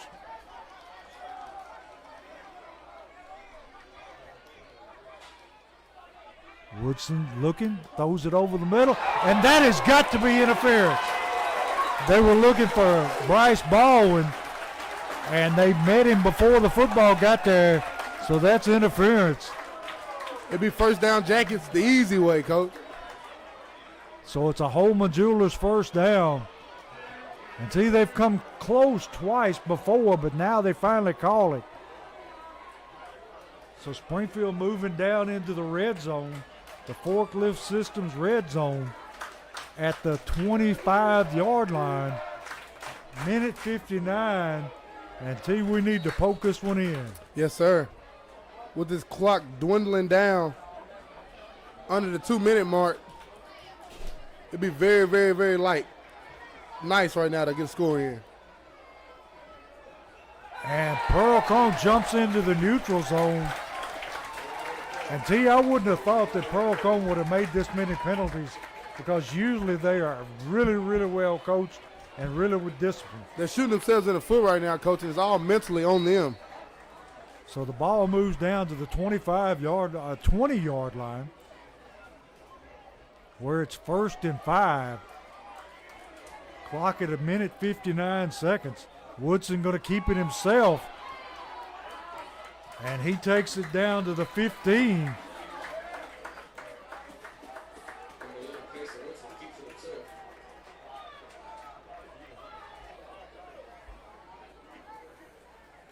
it's going to be less than a yard for a first down. Take a shot right here, right, Coach? It's a throwaway down, yes, sir. Baldwin splitting out far right. Beard to the left. Cobbins in the slot. Gonna hand to Hurst. And Hurst gonna take it down to the 10-yard line for another Holman Jewelers first down. Clock down to a minute 17. Springfield with one timeout in their pocket. And no rush right here, Coach. Give them the ball back with about 20 seconds left. See if they try to throw something deep and pick it off. Hurst to the left of Woodson. 1st and goal. Gonna hand to Hurst up the middle, finding a hole, and takes it into the end zone. And we got a flag. We'll just have to hold it here. I think it's a face mask because he spun all the way around. I'm still waiting on a signal. Yeah, you never know. And it is a face mask sir. against Pearl-Cohn, so the touchdown stands. And it makes it 16-14 in favor of the Yellow Jackets. And Springfield going to kick the extra points. Coleman Harris on to kick the extra point. Last time they jumped off sides and we ended up costing them.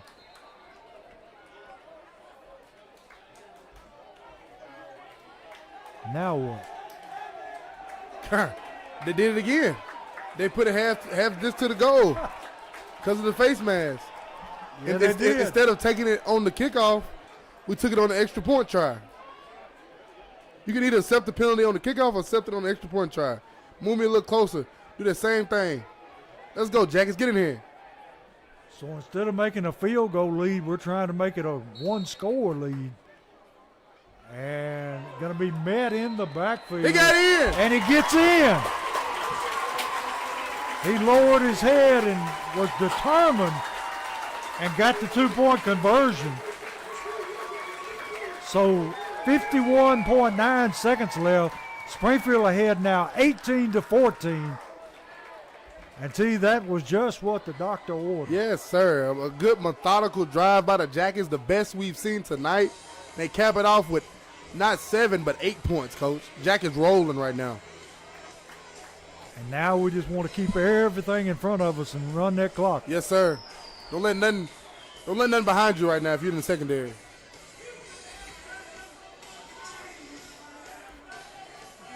A good tip drill interception would be nice.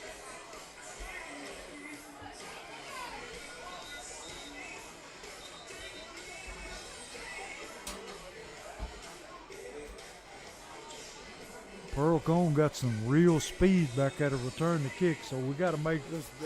Coach, I'm talking about some Blazers. Like, I'm telling you. when I seen 7 take off, I was like, wow. But now they got him up closer.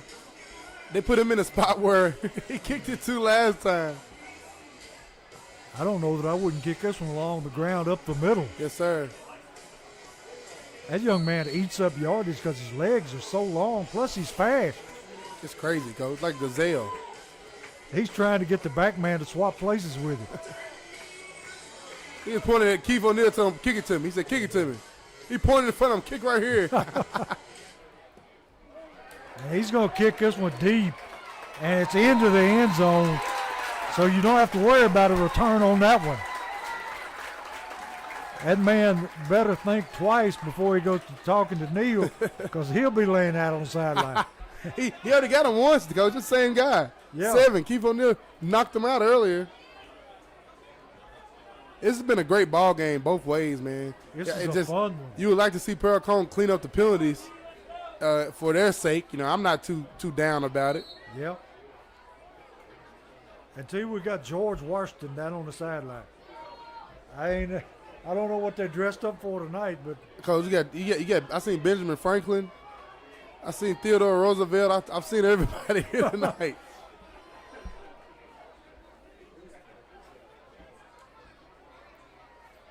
now we got number 7 lined up in the backfield. Going to put him in motion in the slot. Looking, he's under pressure. Throws it out in the flats. It's going to be caught, and he's inbound, so the clock is running. He should have just let that hit the ground. Yes, he should have. Taking a lot of time getting back. Down under 30 seconds. Put a man in motion. Going to run that little wheel route. Quarterback still rolling and hits his man on the sideline at about the 41-yard line. 17 seconds left.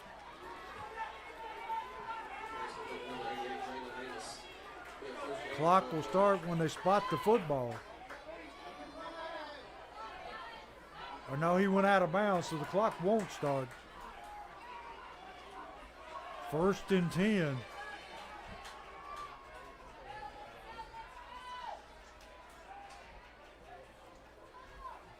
Quarterback rolling, looking, throwing deep.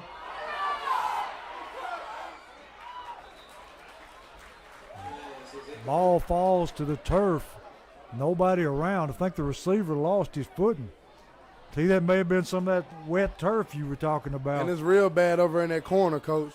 From the 20 on, on their sideline, outside them numbers, is absolute mush. So with 9 seconds left. And that's what they're trying to go to. Yeah. Looks like they would know that that's a wet spot in the field because it's on their side. Coach, they didn't. I told you they got here late. They didn't warm up. I don't think nobody warmed up back here in that corner. No, you're right. Quarterback dropping, going to throw over the middle. Got to make the tackle, and they do. Clock running, they can't stop it. 0.7, they're setting the chains, and he's going to try to spike it. And he does, and the clock runs to 0. So Drew encouraging the players to get off the field. But the clock hit 00.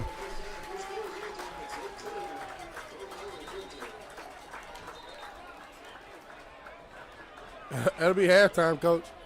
And what a great half it was. And we'll be right back. And Tia, we're going to do the band. Yes, sir. So we'll be right back.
Fergie, and Alicia Keys.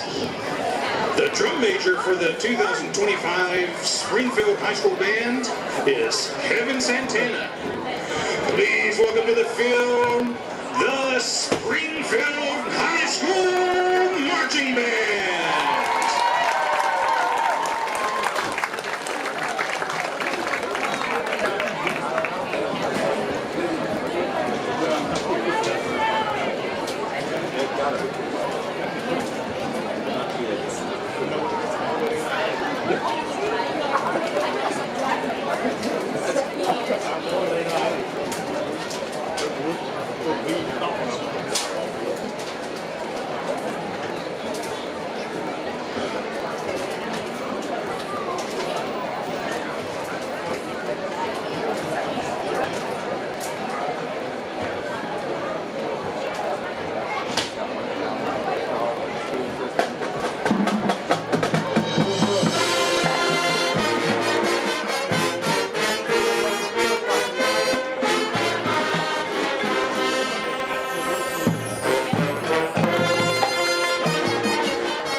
Sessions Paving, and Arctic Fox Heating and Cooling.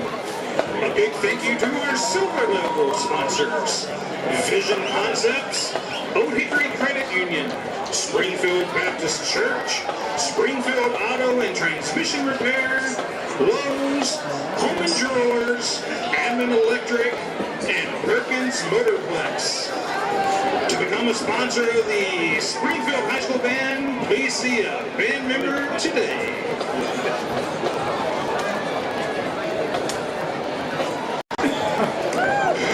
Come support the SHS Band tomorrow at their final contest tomorrow at 12:15 p.m. at the Yellow Jacket Invitational in Hartsville. Let's hear it one more time for your Spring.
back here with Social Dweebs, and Springfield onside kicks the opening kickoff, and they get the football. Baby!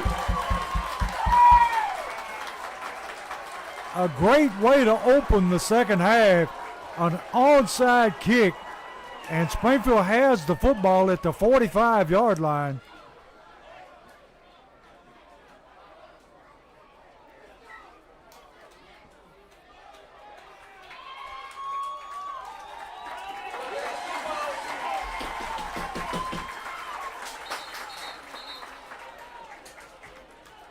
Very surprising there, T. Now they having a conference about it, Coach. Well, I don't know what they're talking about because Pearl-Cohn had touched the football first.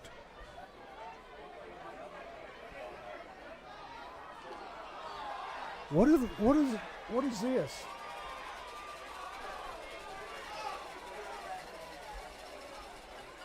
Oh, they're going to give Pearl-Cohn football. How do they figure that? And it doesn't have to go 10 yards if Pearl-Cohn touches the ball first.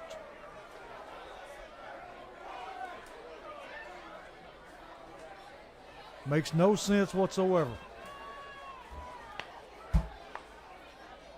So it'll be Pearl-Cohn's football at Springfield's 49-yard line. What a change of events. Quarterback going to hand the football on that stretch play. Springfield blows it up. Number 59, and Drelo Witherspoon just knocked him completely out of his shoes. Come straight down the line, Coach, trailing highs to highs, waiting. That man put his foot in the ground, trying to look for a comeback. No, sir, to Mr. Witherspoon. And he put the lick on him. Going to lose 5 yards on the play. Going to be second down 15 from the 46-yard line of Pearl-Cohn.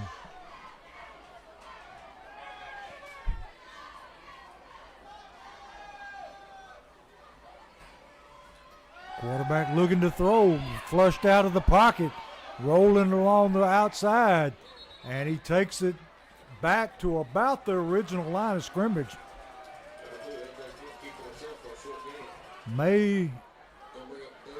Well, it's going to be third down and about 9. And T, here's this big, tall receiver out here that we've been watching matched up again with Cobbins. Play clock running down to 15. They've got trip receivers stacked to the near sideline. Going to put that man in motion again, looking at that little wheel route. And he's going to cut it back across the field. And he gets his first down. And T, like you said, he is very shifty. You got to square him up and make the play, Coach.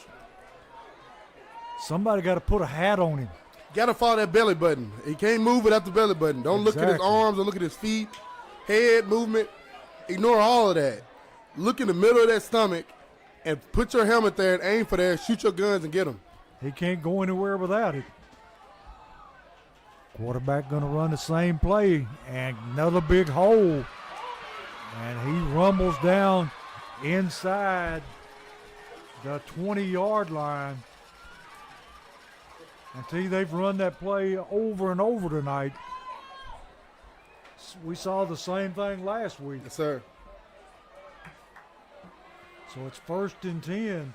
Quarterback rolling under pressure, being chased. And we got a penalty flag coming in, and you would think it's going to be a hold.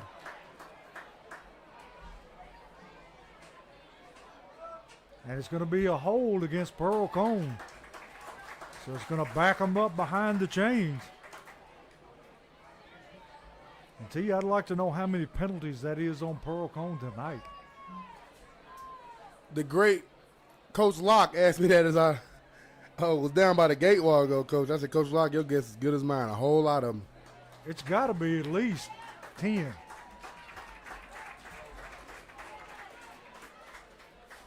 So it's going to make it 1st down and 20. Ball at about the 25-yard line of Springfield.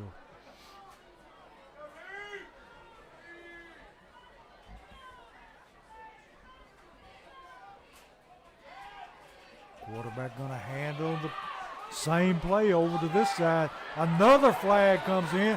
2 flags come in. And see, they're holding on every play. And it ain't like a guessing game either, Coach. Like, it's obvious holding plays. Like, Yeah. I just don't know, like, they just got to get their hands inside. Because I know it's good for the Jackets, but I'm tired of seeing it, Coach. I'm tired of seeing the game slow down. Like, get your hands inside, move your feet, drive the man. 1 Mississippi, 2 Mississippi, let them go. Yeah. Simple. And this is totally out of character for Pearl-Cohn.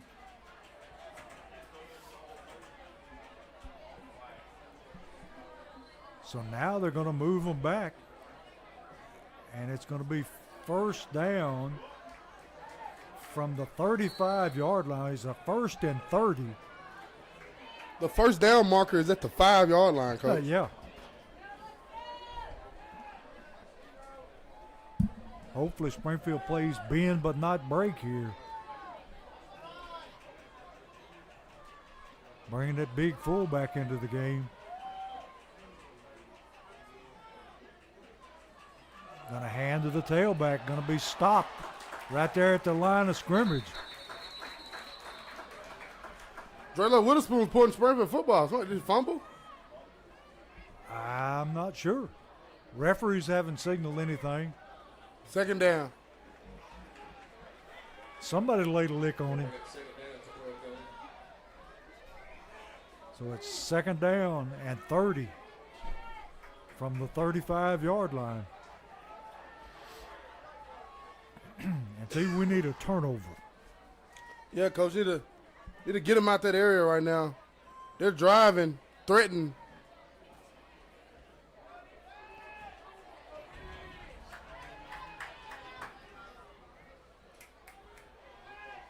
Quarterback gonna roll to his right, being chased. And gonna be driven out of bounds at about the 20-yard line. And that was holding again. Yes, on it Cooper was. Dawson this time right here. Yeah. I guess they're getting ashamed to throw a flag. So it's 3rd down 14 from the 20.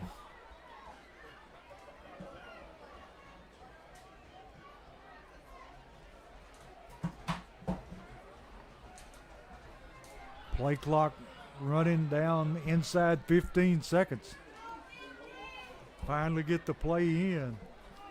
Continuing to run.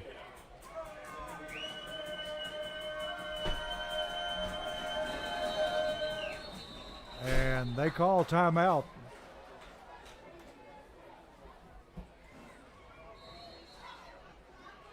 So it's timeout Pearl-Cohn, and they had to call the timeout to avoid the penalty. So we'll step away and be right back.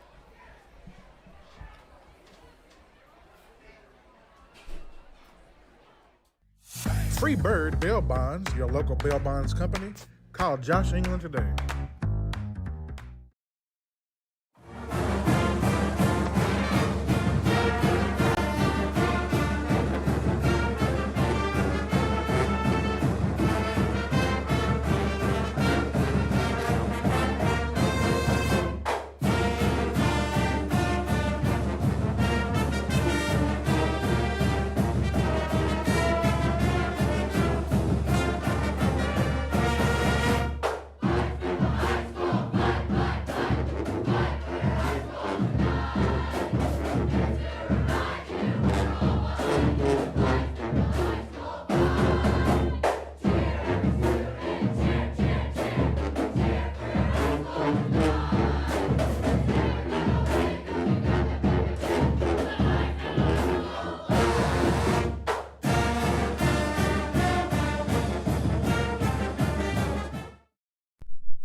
Back here where it's a big 3rd down and 14 for Pearl-Cohn looking to throw.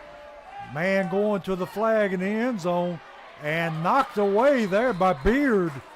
Great defensive play by Beard. Beautiful play there by Jeremiah Beard in the corner of the end zone. Going to be 4th and 14, and I don't see any kicker coming out. Decisions. It would be fantastic if Springfield could hold here. If they can get it out of this situation where they should have got the ball back on the onside kick, they didn't. Pearl keeps it, drives, penalties hurt themselves. If Springfield can get out of this situation by allowing no points, that would be beautiful. He might pooch kick it. I don't know. Quarterback takes the ball, looking to throw, going back over the middle, and it's going to be knocked down and out of the end zone. And I think it was number 13 for Springfield. Number 13, Amarian Level on the coverage. Freebird Bell Bonds turnover via down. Springfield football, baby. And that was big. 8:40 in the third quarter. Springfield up 18-14 over the Firebirds. We needed that, Coach. We needed that. We needed that bad. Now we're cooking with hot grease. Let's get a sustained drive here, go down and get points. And then now Pearl-Cohn's back is against the wall. We have the football at our own 20-yard line. Hurst in the backfield. Gonna hand to her. Well, he's got the football and gonna throw it over the middle to Beard. Beard takes it for Homer Jewelers first down. And T. Beard continues to impress from week to week. Starting to get very comfortable in that slot position there, Coach, for the Yellow Jackets. That slot position does a lot of motioning, a lot of orbit, a zip motion right across the set. He's getting real comfortable running routes and catching the football and getting yak, Coach, yards after catch. Great design there and great pitch and catch from Woodson to Beard, first down Jackets. So it's going to be 1st and 10 from the 35-yard line. Going to put a man in motion, going to hand it up the middle. Hurst going to take it ahead to about the 39-yard line. We're going to pick up about 4. Going to be 2nd down 7 or 2nd down 6.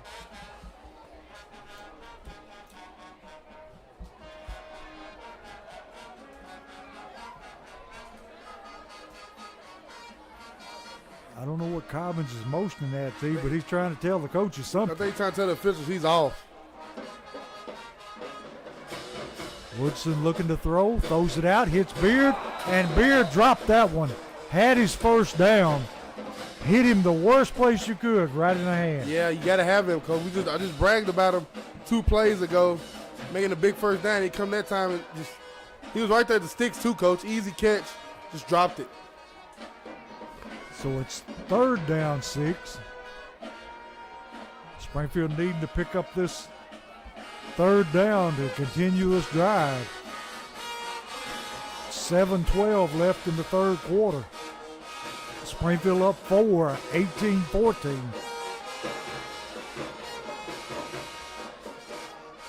Woodson going to throw it out to Hurst. And Hurst going to be corralled at the 40-yard line. Maybe a gain of a half a yard. They sniffed that one out pretty quickly.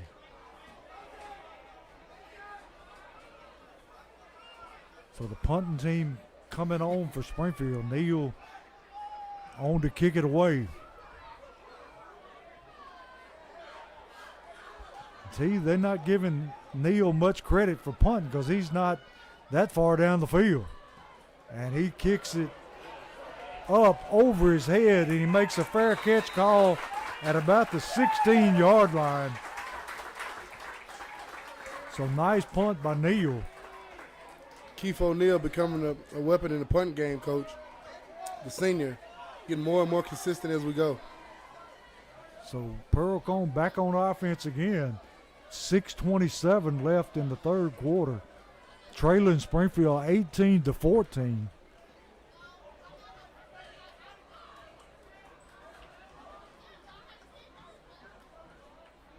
See, we need to keep them bottled up and back in their end zone. Yes, sir.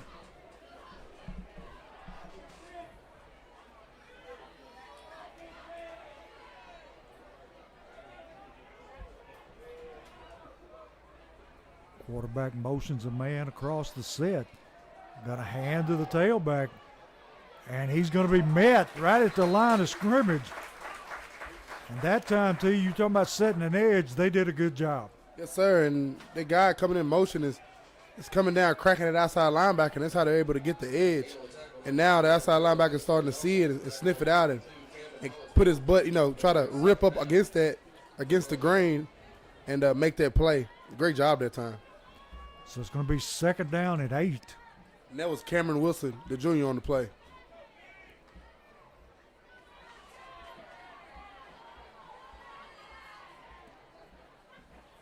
Quarterback going to hand to the tailback. Got some running room. Breaks a couple of tackles. And he's going to have his 1st down.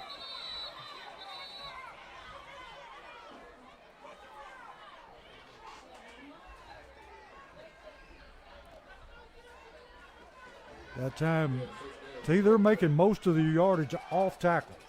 Yeah, they are. They haven't went up the middle much of none tonight, Coach. It's all on the edge and in the pass game. So it's 1st and 10 for the Firebirds. Got a hand to the tailback. Runs up the middle. Going to be tripped up there, it looks like, by number 23. Number 23 for the Jackets. The junior, Braden Trusty. And look at that time, Coach, who's the ball carrier. Number 7 in the backfield now for the Firebirds. He's definitely an athlete. 2nd down 5. Going to hand it back to number 7 again. Breaks tackles. Going up the sideline, running over people.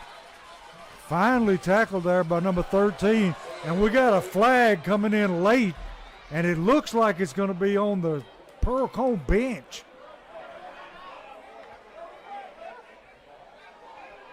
And now the quarterback is in the ref's face. Can you throw another one? He's asking for one. The Pearl-Cohn player just pushed the Springfield player clean literally to the bleachers.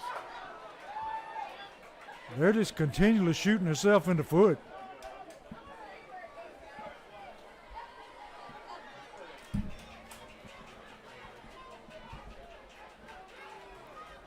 We'll see what they do here.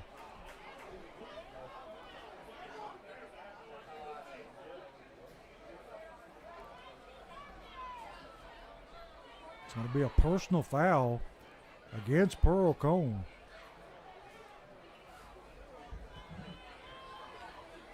And see, we got a mix up with the chains. It's going to be a 1st down. Ball moved back to the 44-yard line where Pearl-Cohn will have it 1st and 10. 4:49 left in the 3rd quarter.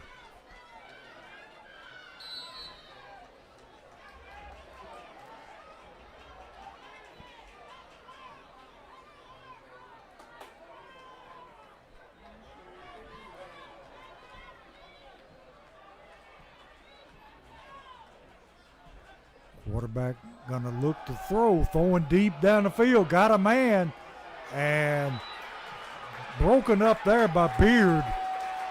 Pearl-Cohn coaches throwing a fit, wanting to pass interference, but no such call.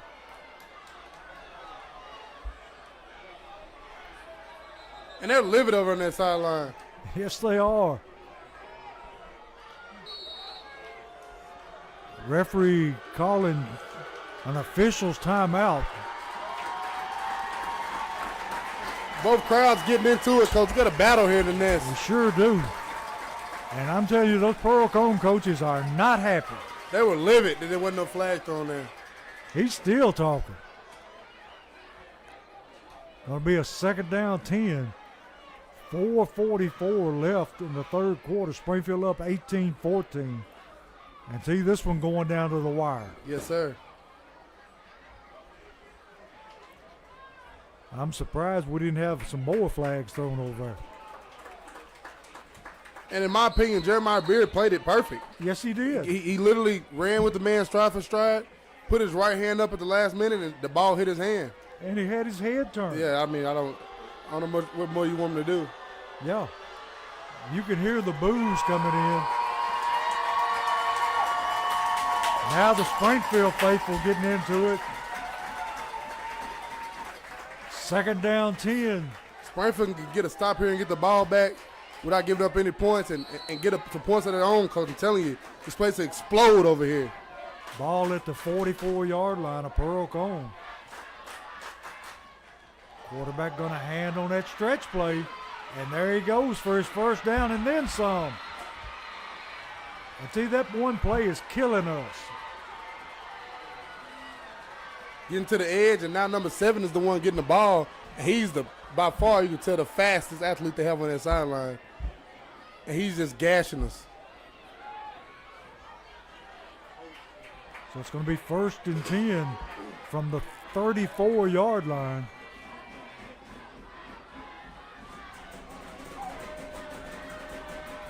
Quarterback looking to throw. Throws it downfield. Number 17 with the catch and the touchdown. Got his man beat by a step. Able to haul it in for the touchdown. Going to make the score 20-18 with the extra point coming up. Just a simple fly route, coach. Boom, boom. One-on-one running, and he outran Jeremiah Beard. Touchdown, Firebirds. Great place ball there by the quarterback also. So they're up by 2 points, seeking to make it 3 with the extra point.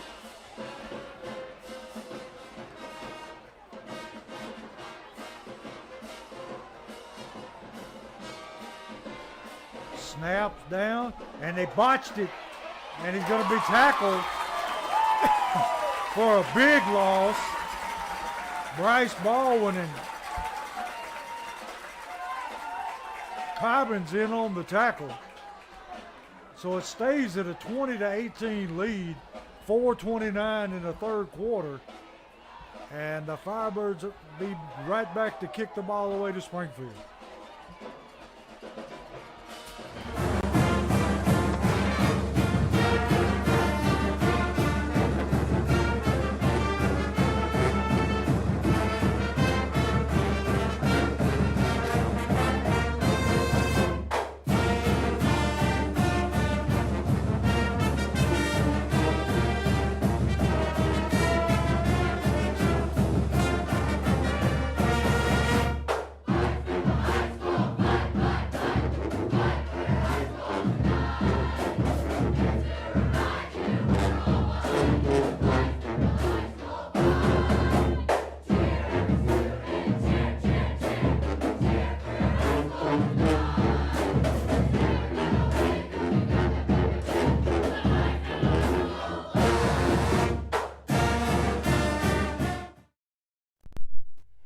We're back here where Pearl-Cohn is going to kick it away to Springfield.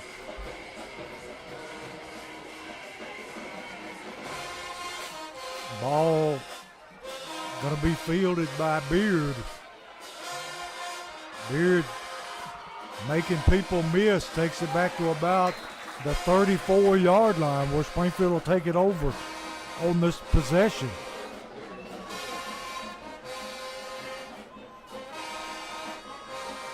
See, we need to get a drive going, not only to take the lead back, but to keep the ball out of their hands. Yes, sir. You want to get the ball, go down here and get some points out of this drive, coach.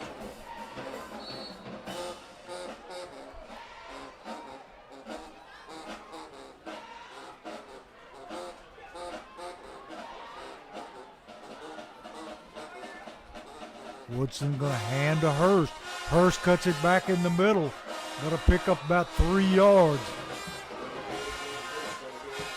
Tough going up through the middle.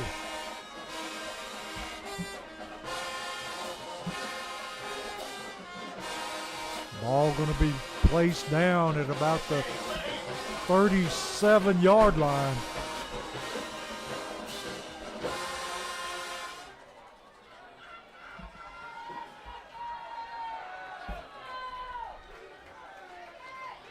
So it's going to be 2nd down and 6. Woodson rolling. They're going to throw the screen to Hurst, and he gets blown up at the line of scrimmage, and Hurst is clutching at his shin. I think we got to get a block right there, Coach. Yeah. You get that block, Hurst is still running. So he's going to lose maybe a half a yard. Going to be 3rd down and 7.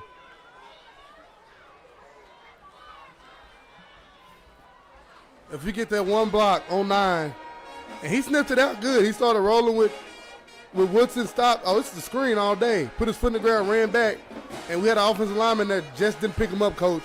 Ran right by him, got hurt. If he did not get hurt right there, that was a touchdown. It's just the small things, Coach. Yes.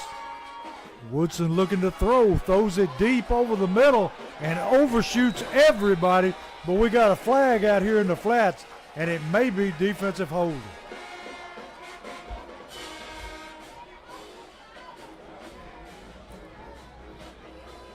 And that's exactly what it is, defensive holding.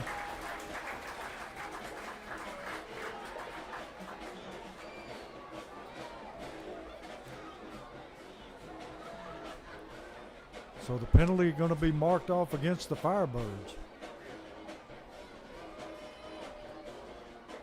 And that's going to be enough to give the Yellow Jackets a Holman Jewelers first down and to keep this drive alive until you can tell from the Pearl-Cohn's body language that they are very frustrated right now. Yeah, they know. There's been a lot of flags on them tonight, Coach, and a lot of them on them. Most of them are warranted. Yeah. Gonna hand the ball to Dowling. Dowling gonna be hit right at the line of scrimmage. May have lost a yard. Not much there at all. Pearl-Cohn gonna make Springfield throw the football. 2:26 left in the 3rd quarter. Springfield trailing by 2, 20-18. And that's exactly what they're trying to make them do. They're going to make you throw the football right now because they're stuffing their box. Up front, they're playing very sound gap assignment football. The Jackets going to try to air this thing out to get a win. Woodson rolling to his right. Got a man open, finds him. Out of bounds, Cobbins with the catch.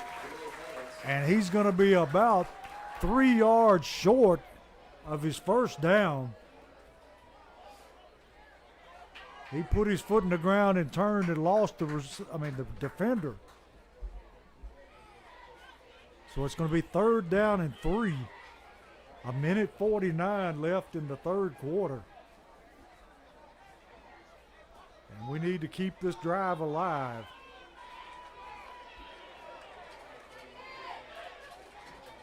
Hurst to the right of Woodson.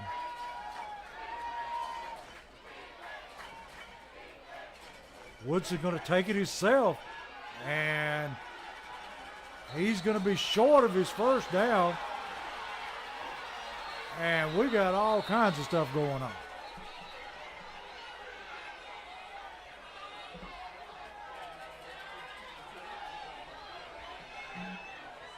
He is going to be A half a I might have to measure that, Coach.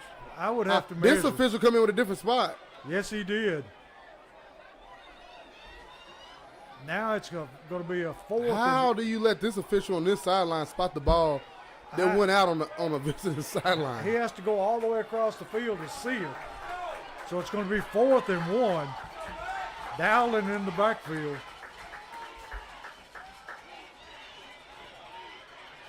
Trying to draw them off sides. And Springfield going to take a timeout. 32 seconds left in the 3rd quarter. And T, what do you call here? Down 2, Coach. I mean, the way Pearl-Cohn's been driving this ball on you, we've had a few stops on them all, but not many all night, Coach. I mean, you hate to give them the ball back right here, but what's the difference between giving the ball here and giving the ball on the 10? Like, Well, yeah. because they're one play from being at the 50-yard line, just the way they've been running the football on the edge. I mean, heck, at this point, you just got to roll the dice, Coach, and go for it. It's going to be who scores more points than who. You got it. So 32 seconds left. Big 4th and 1 coming up for the Yellow Jackets. Yellow Jackets trailing Pearl-Cohn 20-18. Got our power back in the game, Dowling.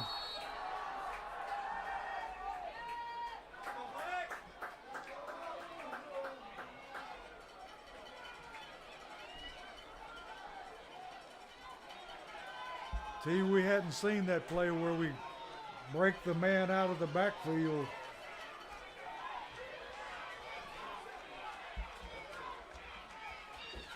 Woodson going to take it himself, and I think he's got it. It'll be a Holman-Julius first down, depending on the spot. He got that. That's first down all day. First and 10, Yellow Jackets. Ball going to be marked at the 43-yard line. And look at the coaches. They're not letting them move the chains. Jeez. That's one way to stop him from getting the first down. Like he ain't moving the chains. But Coach Burnett is just like me, like I've been saying all season. We've yet to see them bring the chains out and measure for a first down yet, Coach. Exactly. I hate for it to be on somebody's eyesight. Like, yeah, bring the chains out and measure that thing. That's what you got them for. Yes, sir. So that's going to be the end of the third quarter with the score: Springfield 18, Pearl-Cohn 20. We got one.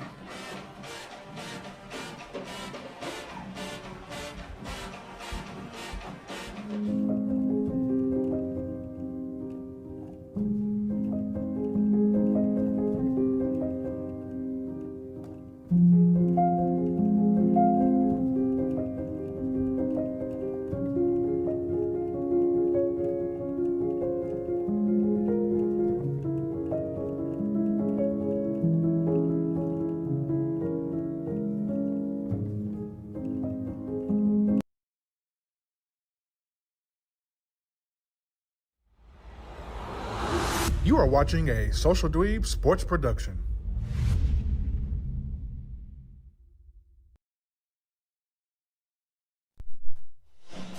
We're back here where Springfield has the football at their opponent's 43-yard line, and it's going to be first and 10 Yellow Jackets. Dowling in the game. We haven't seen Hurst come back since that hit, Coach. He got hit on the shin. Woodson rolling, looking, flips it over the middle. Going to be caught by Cobbins. And he's driven into the fence again. And this time, no call. Referee's running, so they had to see something. So it's going to be second down 5.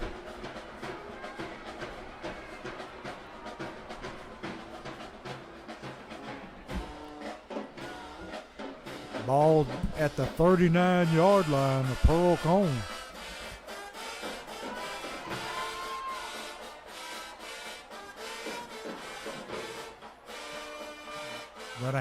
Going to throw the football, halfback pass, and it's going to be incomplete. Until I see Hurst standing on the sideline, and he's got his helmet on.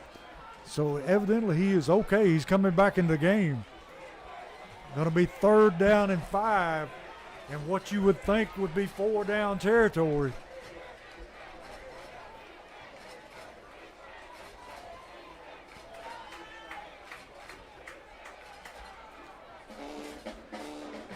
Big third down call here for the offensive coordinator. 11:24 left in the game.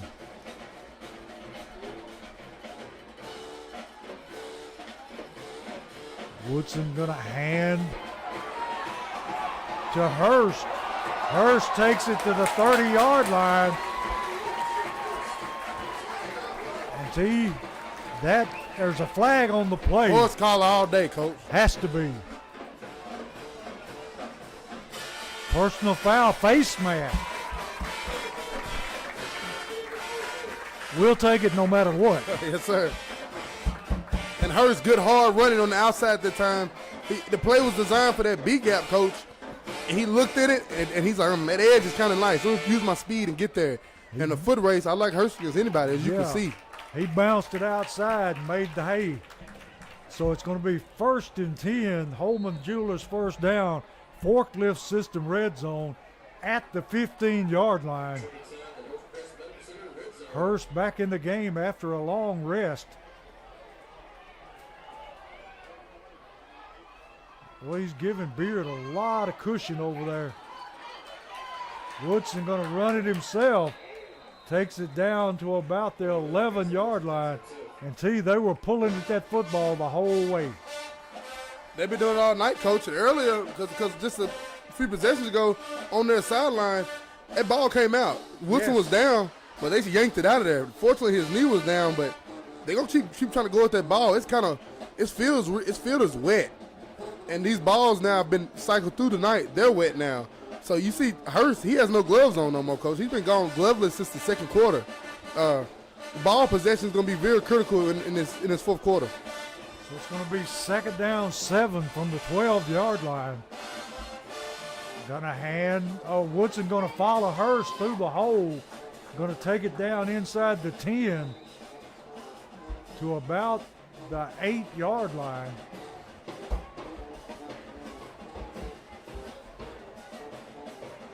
And another big 3rd down coming up. And the Jackets playing this second half without Cortavius Herring, who made a big play in the first half at his defensive end spot, Coach, and who's also a starting offensive lineman. Stars on both sides for the Jackets. Hurt his knee, has not played this second half. 3rd down 3. And we got a timeout, Springfield. So that's going to leave them with one timeout left for the game? Yep. 9:30 left in the fourth quarter. Springfield trailing Pearl-Cohn 20-18. And we'll step away and be right back for this big 3rd down.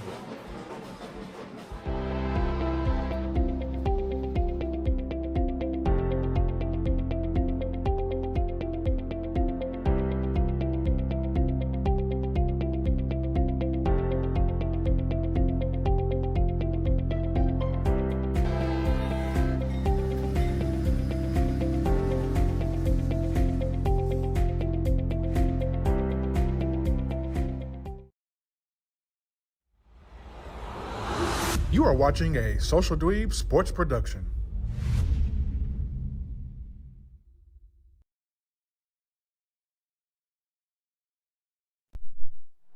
We're back here where we're faced with a 3rd and 3 from the 8-yard line. 9:30 left in the game. Woodson with Hurst to his left. Puts Cobbins on the jet sweep. Got some room. He's got his first down. He's got his touchdown. Boom, baby! And Jermaine Cobbins, the guy came for his legs, Coach, and when he swiped, Jermaine just took a little leap over him and kept his balance, hit the pylon. Southside George touchdown, Yellow Jackets, baby. So that's going to make a score 24-20 with the extra point coming on, and we're going for 2.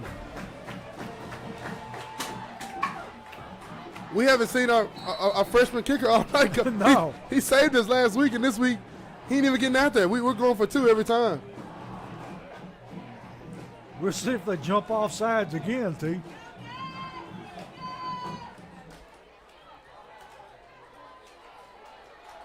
Woodson gonna roll, got his man open, and the extra point is good. And there's our guy slipping out of the backfield, number 46 for Springfield, Devon Payne. Yellow Jackets, baby, Yellow Jackets, Coach. We got something brewing here. It's a big one. Springfield up by 6, 26-20, with 9:21 left in the game. And we'll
back where Springfield has taken a 26-20 lead.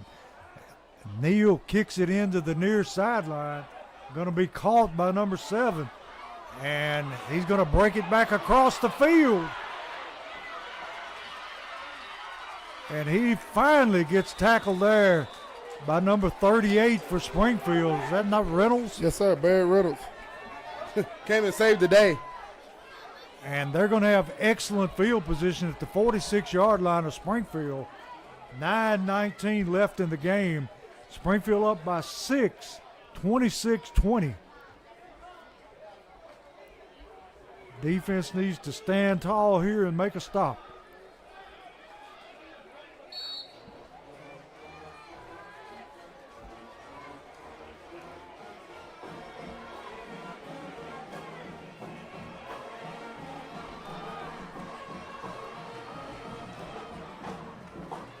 Quarterback going to hand to the tailback again, trying to get to that edge, and he gets to the 45, maybe a gain of 1.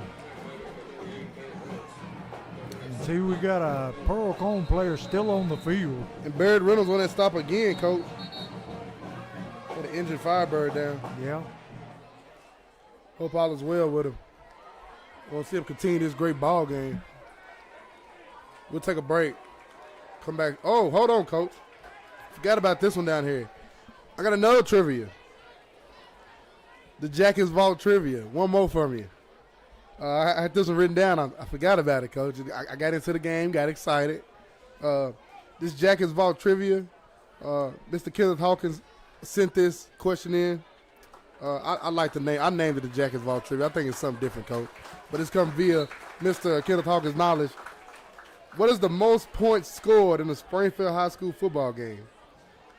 And the amount of points have been scored twice, Coach. That's a good one, too. 2 different times the Jackets have scored this many points, and it's the most points in school history. I'll give you a hint. Nah, I don't know. I might give you a hint in a minute. A hint might give it away, Coach, to a lot of people. Going to be second down and a long 8.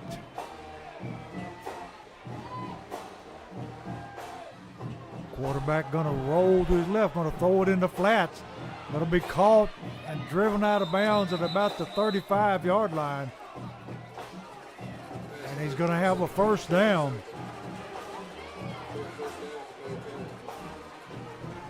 Clock running, 8:29 left in the football game.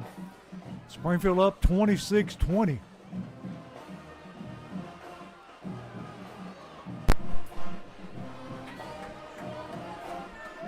Put number 17 in motion. We got 2 men in motion at the same time. Well, we still got 2 men in motion at the same time. Quarterback rolling to the left, throws out in the flats again. Number 17 on the catch. And T, how do you not call that? I don't know, Coach, but I know one thing. They're trying to get number 17 to the field now. Yes, and they are. They're trying to get him to the field and get him a little quick hitch route and just put it on the numbers and let him use be his big body and box whoever comes out, box out whoever tries to come and make the play. And they're doing it again. They're sending him to the field this time over here. Going to move him back inside.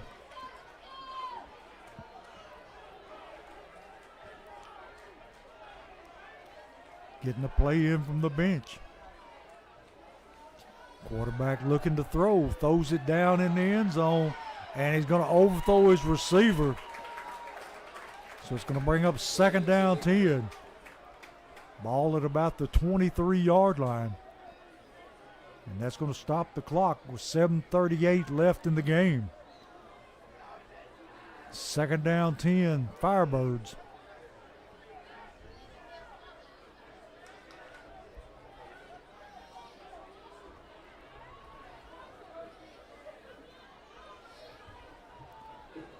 Taking their time getting the play in.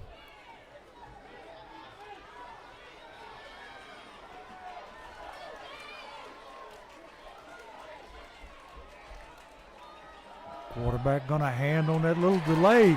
Going to be tackled in the backfield. Guess who? Dowling on the tackle. 3rd down 10. Next 2 downs are going to be really, really important. Yes, sir.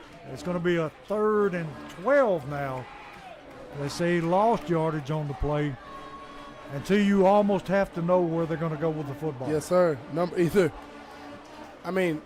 And number 7, he's not even on the field no more, Coach. No. He's been playing both sides, probably gassed. They're trying to get the ball to 17 right here in the field or number 0. Quarterback dropping, looking to throw. Throws it over and incomplete. Knocked away by number 35 for Springfield. Great play of Cameron Wilson to knock it away. Going to bring up a 4th down and 11. Cameron Wilson better be careful, Coach. He stood over that guy and taunted. Yeah.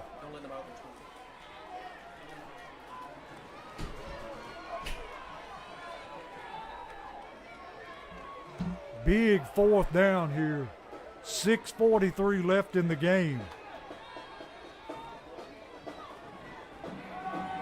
Ball at the 25-yard line. Springfield ahead by 6. Oh, this is a big one. Got to put a man in motion. Quarterback looking to throw. Throws it out here in the Make flat. the tackle, baby. Make the tackle. And they stop him short. Springfield football, baby. And the ball goes over on down. And who was that made that tackle, T? Number 1, Jermaine Cobbins, and I think coming in second was, I got to look back at it, Coach. I was so focused on him making the tackle, I didn't. Is there a number 20 on the field, T? Let me see, Coach.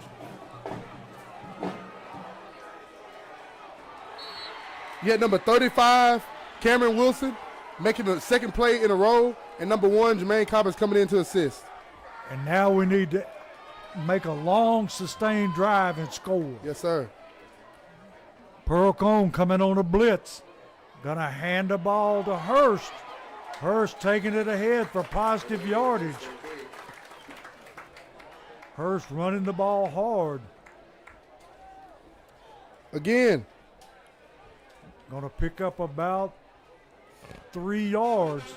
Gonna bring up a 2nd down. Well, the scoreboard says 2nd and 5, but it's not right. Gonna be about a 2nd and 7. My Jackets vault trivia. The Jackets most points scored in school history. It happened twice. How many points was it? And if you're real good, guess the years. Hurst on the carry again. Able to pick up positive yardage. And this is what we need. Eat this clock up. He takes it out to about the 28-yard line. Going to be 2nd down 1. Or 3rd down 1. 5:30 left in the game, and we need to keep the football. Huge 3rd down here.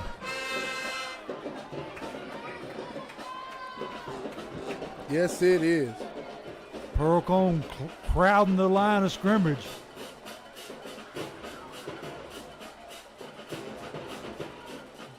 Woodson going to hand it to Hurst. Hurst going to be dropped at the 25-yard line, going to lose yardage. Until we're going to have to kick it back to Pearl-Cohn. That's one of the ones, Coach. They went on 2. I don't know if you might have wanted to go on quick count. And look who's back to return the punt. Back in the game. We better get down and cover this kick. 4:38 and counting. Neal all day to kick it away, and he kicks it off the side of his foot, and it's going to go dead at about the 40. And the man picks it up, and he's on his way to the end zone, and he's going to score. Ball wasn't dead, Coach. No, it wasn't.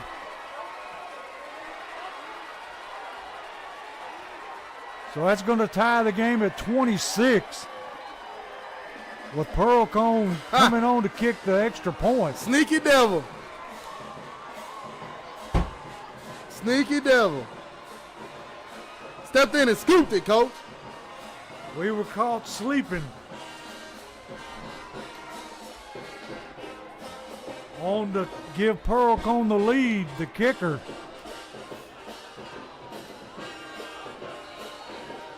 .4:17 left in the game. Just great football instincts, Coach. And the kick is up, and the kick is good. So Pearl-Cohn takes a 27-26 lead over Springfield with .4:17 left in the game.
We're back here where Springfield has given up a touchdown on a strange play on a punt. And they have given up the lead 27-26 to Pearl-Cohn, who's on to kick it away. And going to be a short end-over-end kick, going to bounce, going to be taken there by Cobbins. Cobbins cuts it up the middle, and he's going to be brought down at the 25-yard line.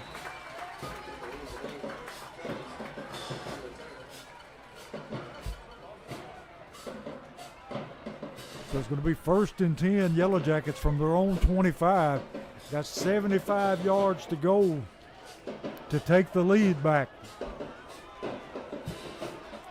The most points scored in a Springfield High School game in the history of Springfield football. It happened twice. Here go your hint right here, Coach. One of them happened in Lafayette County. You mean Macon County at Lafayette? I told you I was going to give it away, Coach. Yeah. Lafayette, the city.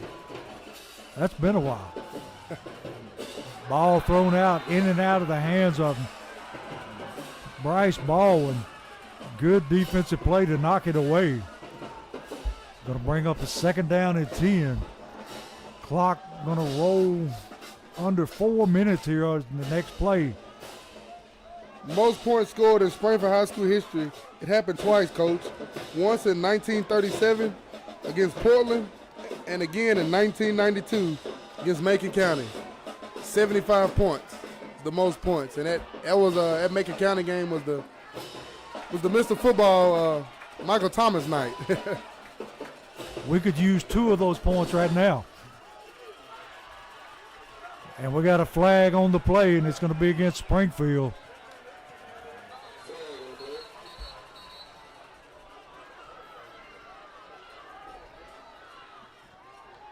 We'll see what they call, but I'm sure that the penalty is on the Yellow Jackets. Illegal shift.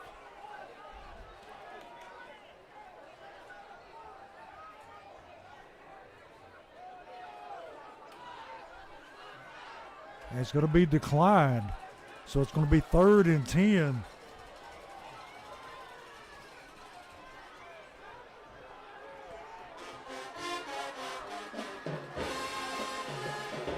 Four minutes and 6 seconds left in the game. Springfield trails by 1.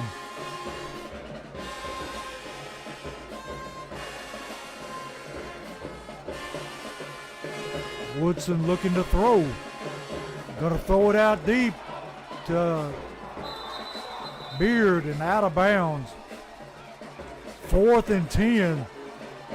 Springfield going to have to punt it away and hope the defense can hold with 3:46 left in the game. And the momentum is all Pearl-Cohn. And the young man that returned the last punt for a touchdown back to receive. I don't know, because he might give us a gift and muff this one. Line drive kick. He calls for a fair catch at the 40-yard line. So it's all on the defensive shoulders now to come up with a stop.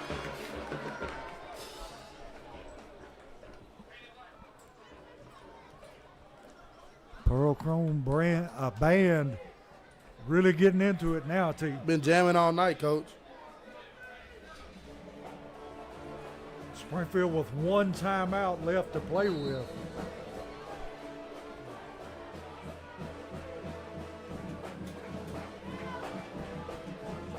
What we wouldn't give for a turnover. Got that right. Gonna run the tailback, and he's gonna have about 3-4 yards.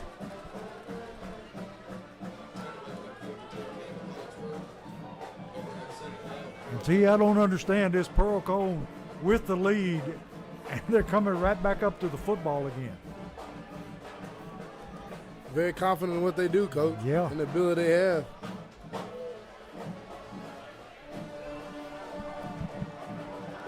Three minutes and 9 seconds left in the game. 2nd down and 7.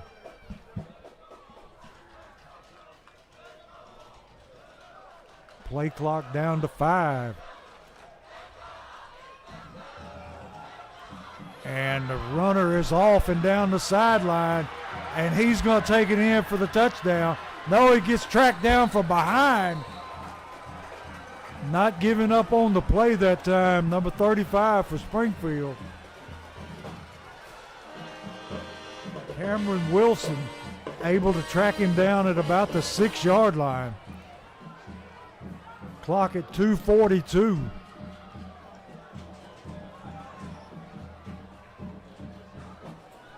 Springfield can stop the clock one time with a first down. With a timeout.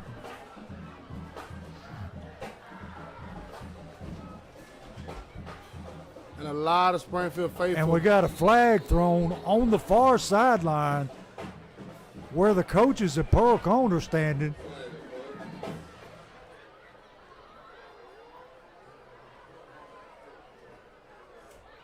Sideline warning. A lot of good that does. And a lot of Springfield faithful starting to head towards the exits, Coach, with very disappointed looks on their faces. Yeah, it's got awfully quiet over here.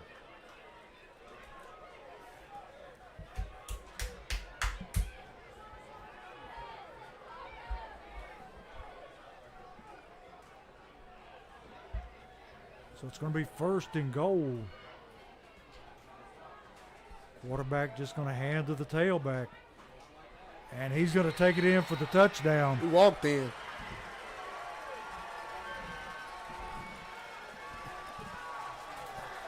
Going to make the score 33-26. 7-point lead. And T, that might be the only way that Springfield could have got the ball back. Yeah, them scoring that quick. And it still be within a touchdown and an extra point.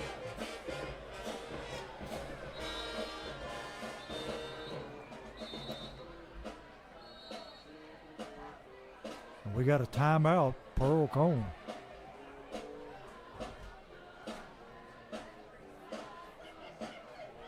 See, this has been a great ball game from the very start. Yeah, it has been, Coach. Great ball game, great atmosphere. Both sides packed out. Both bands playing back and forth. Springfield band trying to respond every time Pearl throws those horns at them. It's been a great ball game, man.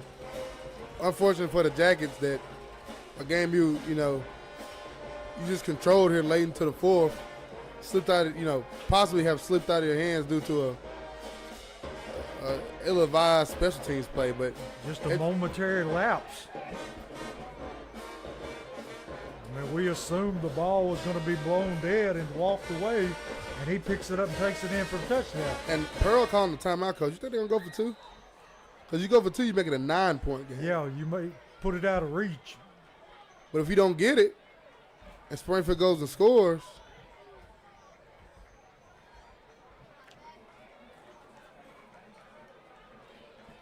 they can win it with a field goal. I mean, a 2-point conversion. Yeah.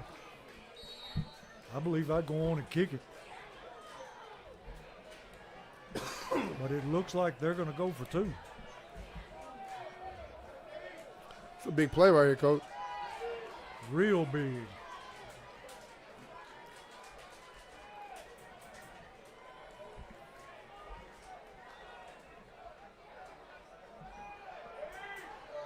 They got the left, and he takes it into the end zone for 2 extra points. Going to make it a 9-point lead with 2:38 left in the game. So you're going to have to score and get an onside kick to give yourself a chance. Springfield trailing 26-35. 2 minutes, 38 seconds left in the game.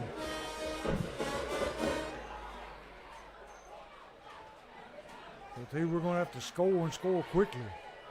And you know what scares me most about this ball game, coach?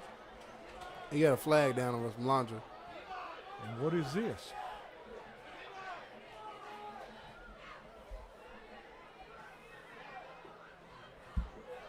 T, go ahead with your thought. What scares me most about this game, coach, if the Jackets end up losing this, is how many penalties the Firebirds had and would overcome and still win a football game. Yeah.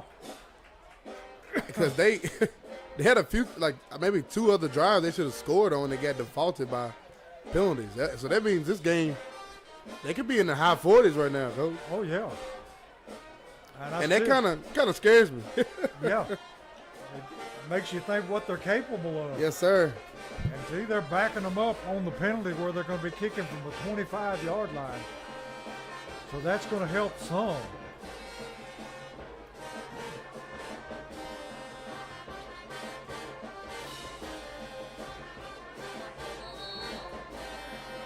We need a good return here.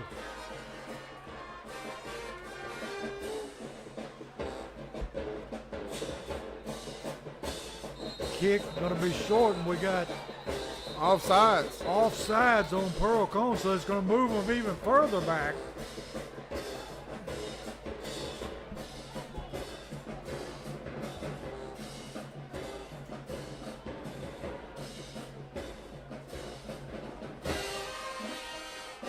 So this time they're going to be kicking from the 20-yard line.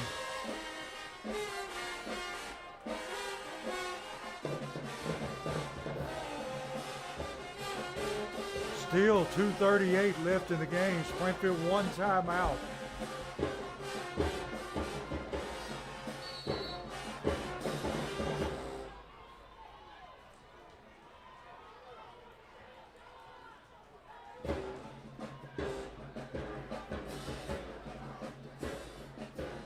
Short kick again. Gonna be fair caught. Number 45 on the catch for Springfield, Alfonso Villanueva. Springfield going to take the football at about the, the 43-yard line.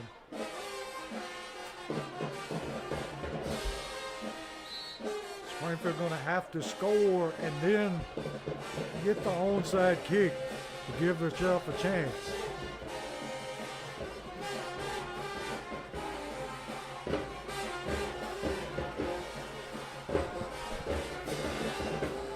Woodson throws it away, and Cobbins coming up clutching his hip.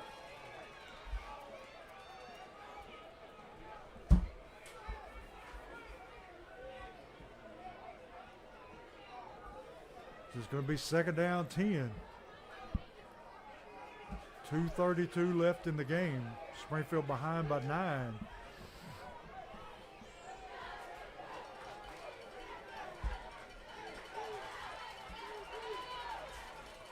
It sure looks like that this lineman over here is lined up off sides, but evidently not.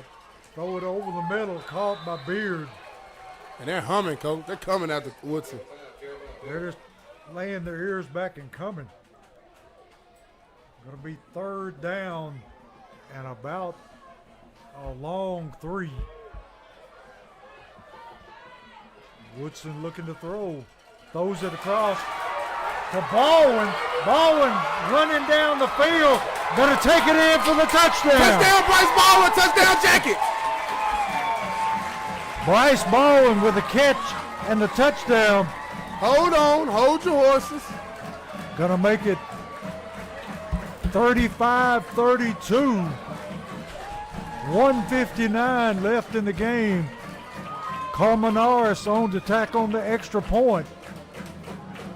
So he can get it where a field goal can win the game for you. How ironic, Coach.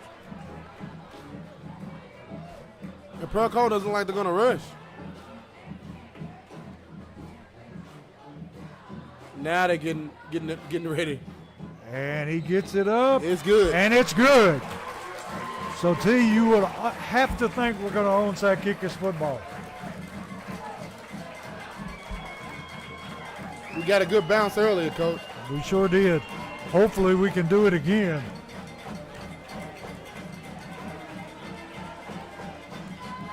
I'll tell you something people don't realize, on an onside kick, you can actually block the people trying to receive the football. Yeah.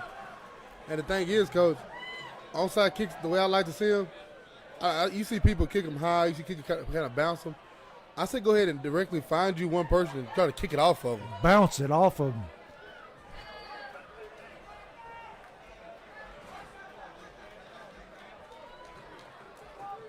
You take one of them big linemen up front, not used to handling the ball, hit them shoulder pads, you got a turnover. And the Pearl-Cohn, Coach, they don't have any coaches upstairs. Their coaches left. Yeah. The coaches left them upstairs and went to the sideline after that, last touchdown. They got the buses started over Yeah, there. the buses over there too. Like, they clocked out this thing was over. 2-point lead for Pearl-Cohn, 35-33, 1:59 left. Springfield has one timeout left.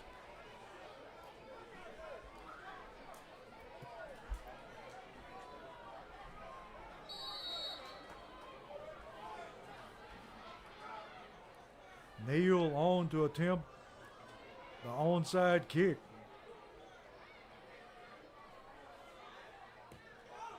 And that lineman caught that one on a line drive. Great catch. Headed over here, Coach. Yeah. So Springfield can stop the clock one time. When do you stop it, Coach? I would save it for at least a play or two. Yeah, I would wait to. I would wait if it's second and 8 or so. I'll let it go. And if it gets a 3rd down and long, I call a timeout. Yep. Quarterback going to hand to the tailback, and he takes it forward for a gain of about 3. Coach Wilson not hesitating. Going to call the timeout right here.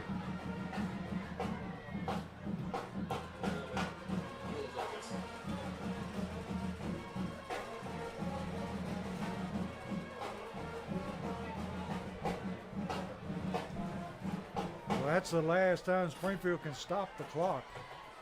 1:54.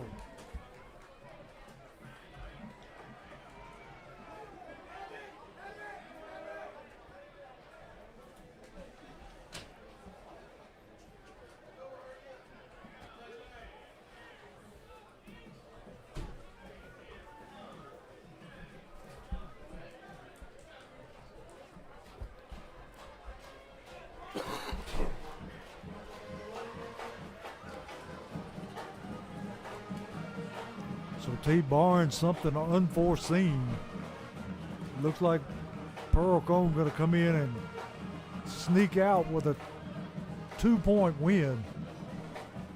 I ain't gonna throw in the towel just yet, Coach. I think I feel a strip fumble coming.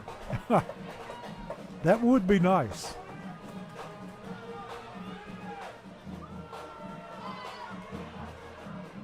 And they stop him. Going to bring up 3rd down. Minute 45 and counting. I done seen a lot of crazy things happen right here in front of us on this football field, Coach. Me and you been in this booth. I'm about to do some numbers here soon, Coach. See how many games we done broadcasted together. We got a little streak going on. Yeah, here. we do. It's going to be 3rd down and 7. A minute 25. You got 17 seconds on the play clock. I know one thing we've done together, Coach, and I always put down and I always appreciate. We called a state championship game together. Sure did. At Cookville. Yes, sir. And T. Pearl-Cohn calls a timeout. Ah, you got me there. Minute 6 left in the ball game. Yeah. Pearl-Cohn calls a timeout with. How much time was on the play clock, Coach? It had to be some time left.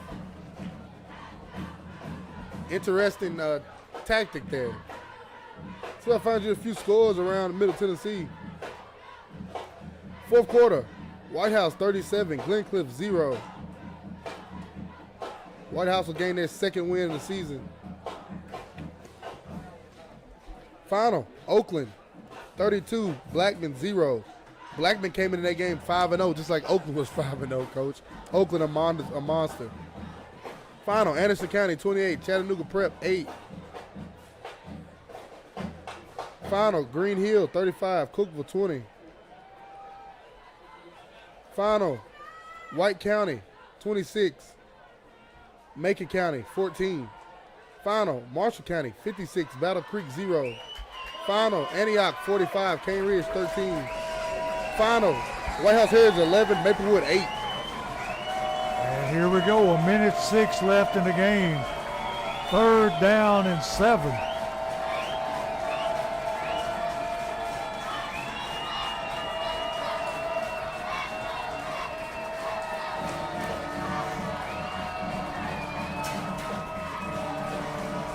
Watch this little hitch right over here, Coach. Oh! He bobbled that football. It's going to bring up 4th down with a minute left. He bobbled that snap. He sure did. So Springfield will get the football back unless they choose to run a play here and get a 1st down. T, would they dare not kick the football?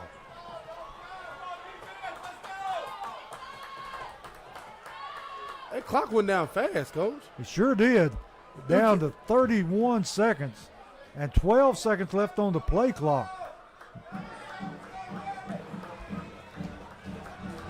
Jackie's going to try to block his kick. And team number 7 has not been kicking, has he? No, we haven't seen him punt tonight, Coach. No. Have we? Yeah, we seen him punt twice in 7. It's going to be a penalty, and it's going to back them up. So it's going to bring up 4th down and 9.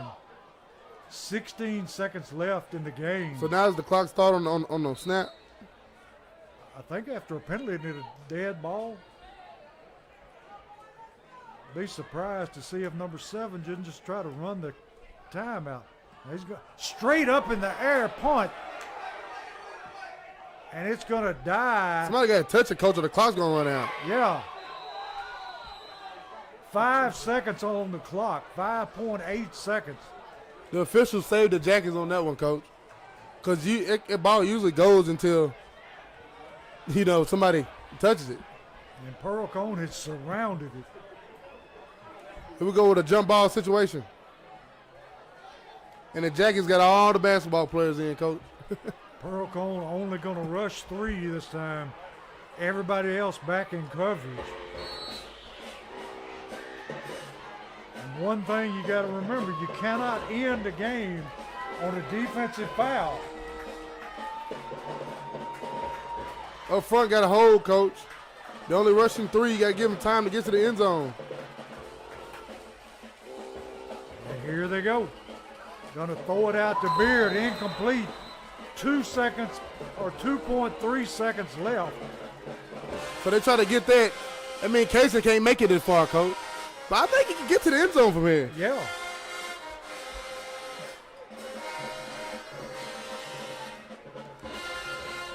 T, does Springfield have anything like a hook and ladder? I don't know, Coach, but I know you had one in the playbook. Yeah. We pulled that on NBA over there. Yeah. And They still probably shook, Coach. yeah. We got trip receivers to the near side. And Jermaine Coppins is not in the football game. He went out banged up. Got time, heaving it deep down the field. And that's going to do it. Pearl-Cohn going to slip in here and take a 2-point win, 35-33 over the Yellow Jackets.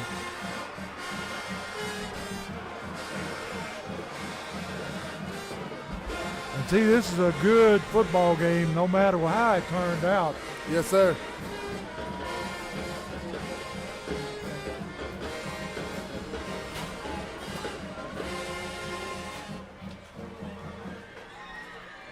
Somebody should get Lemarius Dowling, Coach. Yeah, I don't know. The coach from Pearl-Cohn was trying to talk to him, and there wasn't no talking. Yeah, because a camera guy or something came up and said something, and Lemarius didn't take too nice of it.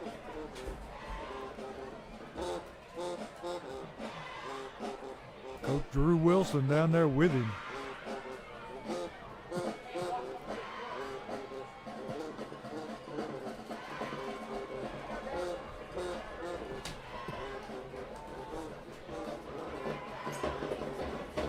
Heck of a ball game by the Jackets tonight. And T, where do we go next week? Next week,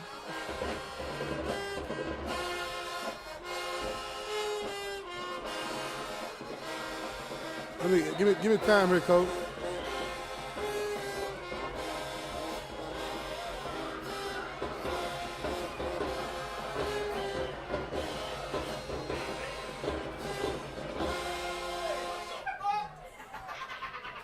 Both teams meeting in the middle of the field, going to end the game together in a prayer.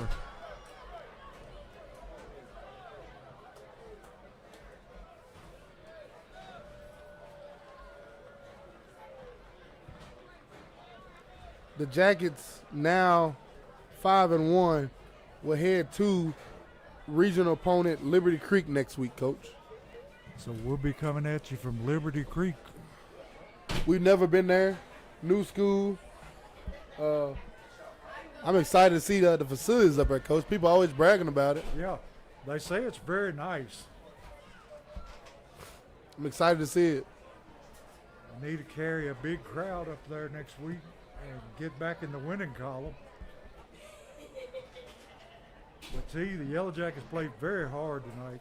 Yes, sir, they did. Just came up just short. And that's very unfortunate. Like I said, with all the penalties that Pearl-Cohn had, the Jackets, you just have to capitalize on it and put them away. But we didn't. One thing that hurt us was that one momentary lapse. Yes, sir. And that's all it takes. So, T, I'll turn it over to you and let you close it out for us. The Jackets drop a heartbreaker here tonight in the nest, 35-33 to the Pearl-Cohn Firebirds to enter region play 0-0. I'm 0-1, I'm sorry. They'll try to right their wrongs next week at Liberty Creek. Thank you, everybody who tuned in, everybody around the city watching tonight in various locations. Thank you, Coach Holman, for another great broadcast tonight. Thank you for everybody listening, everywhere you're listening, and hope you have a great night and a great weekend. See y'all next week at Liberty Creek. And as always, go Jackets.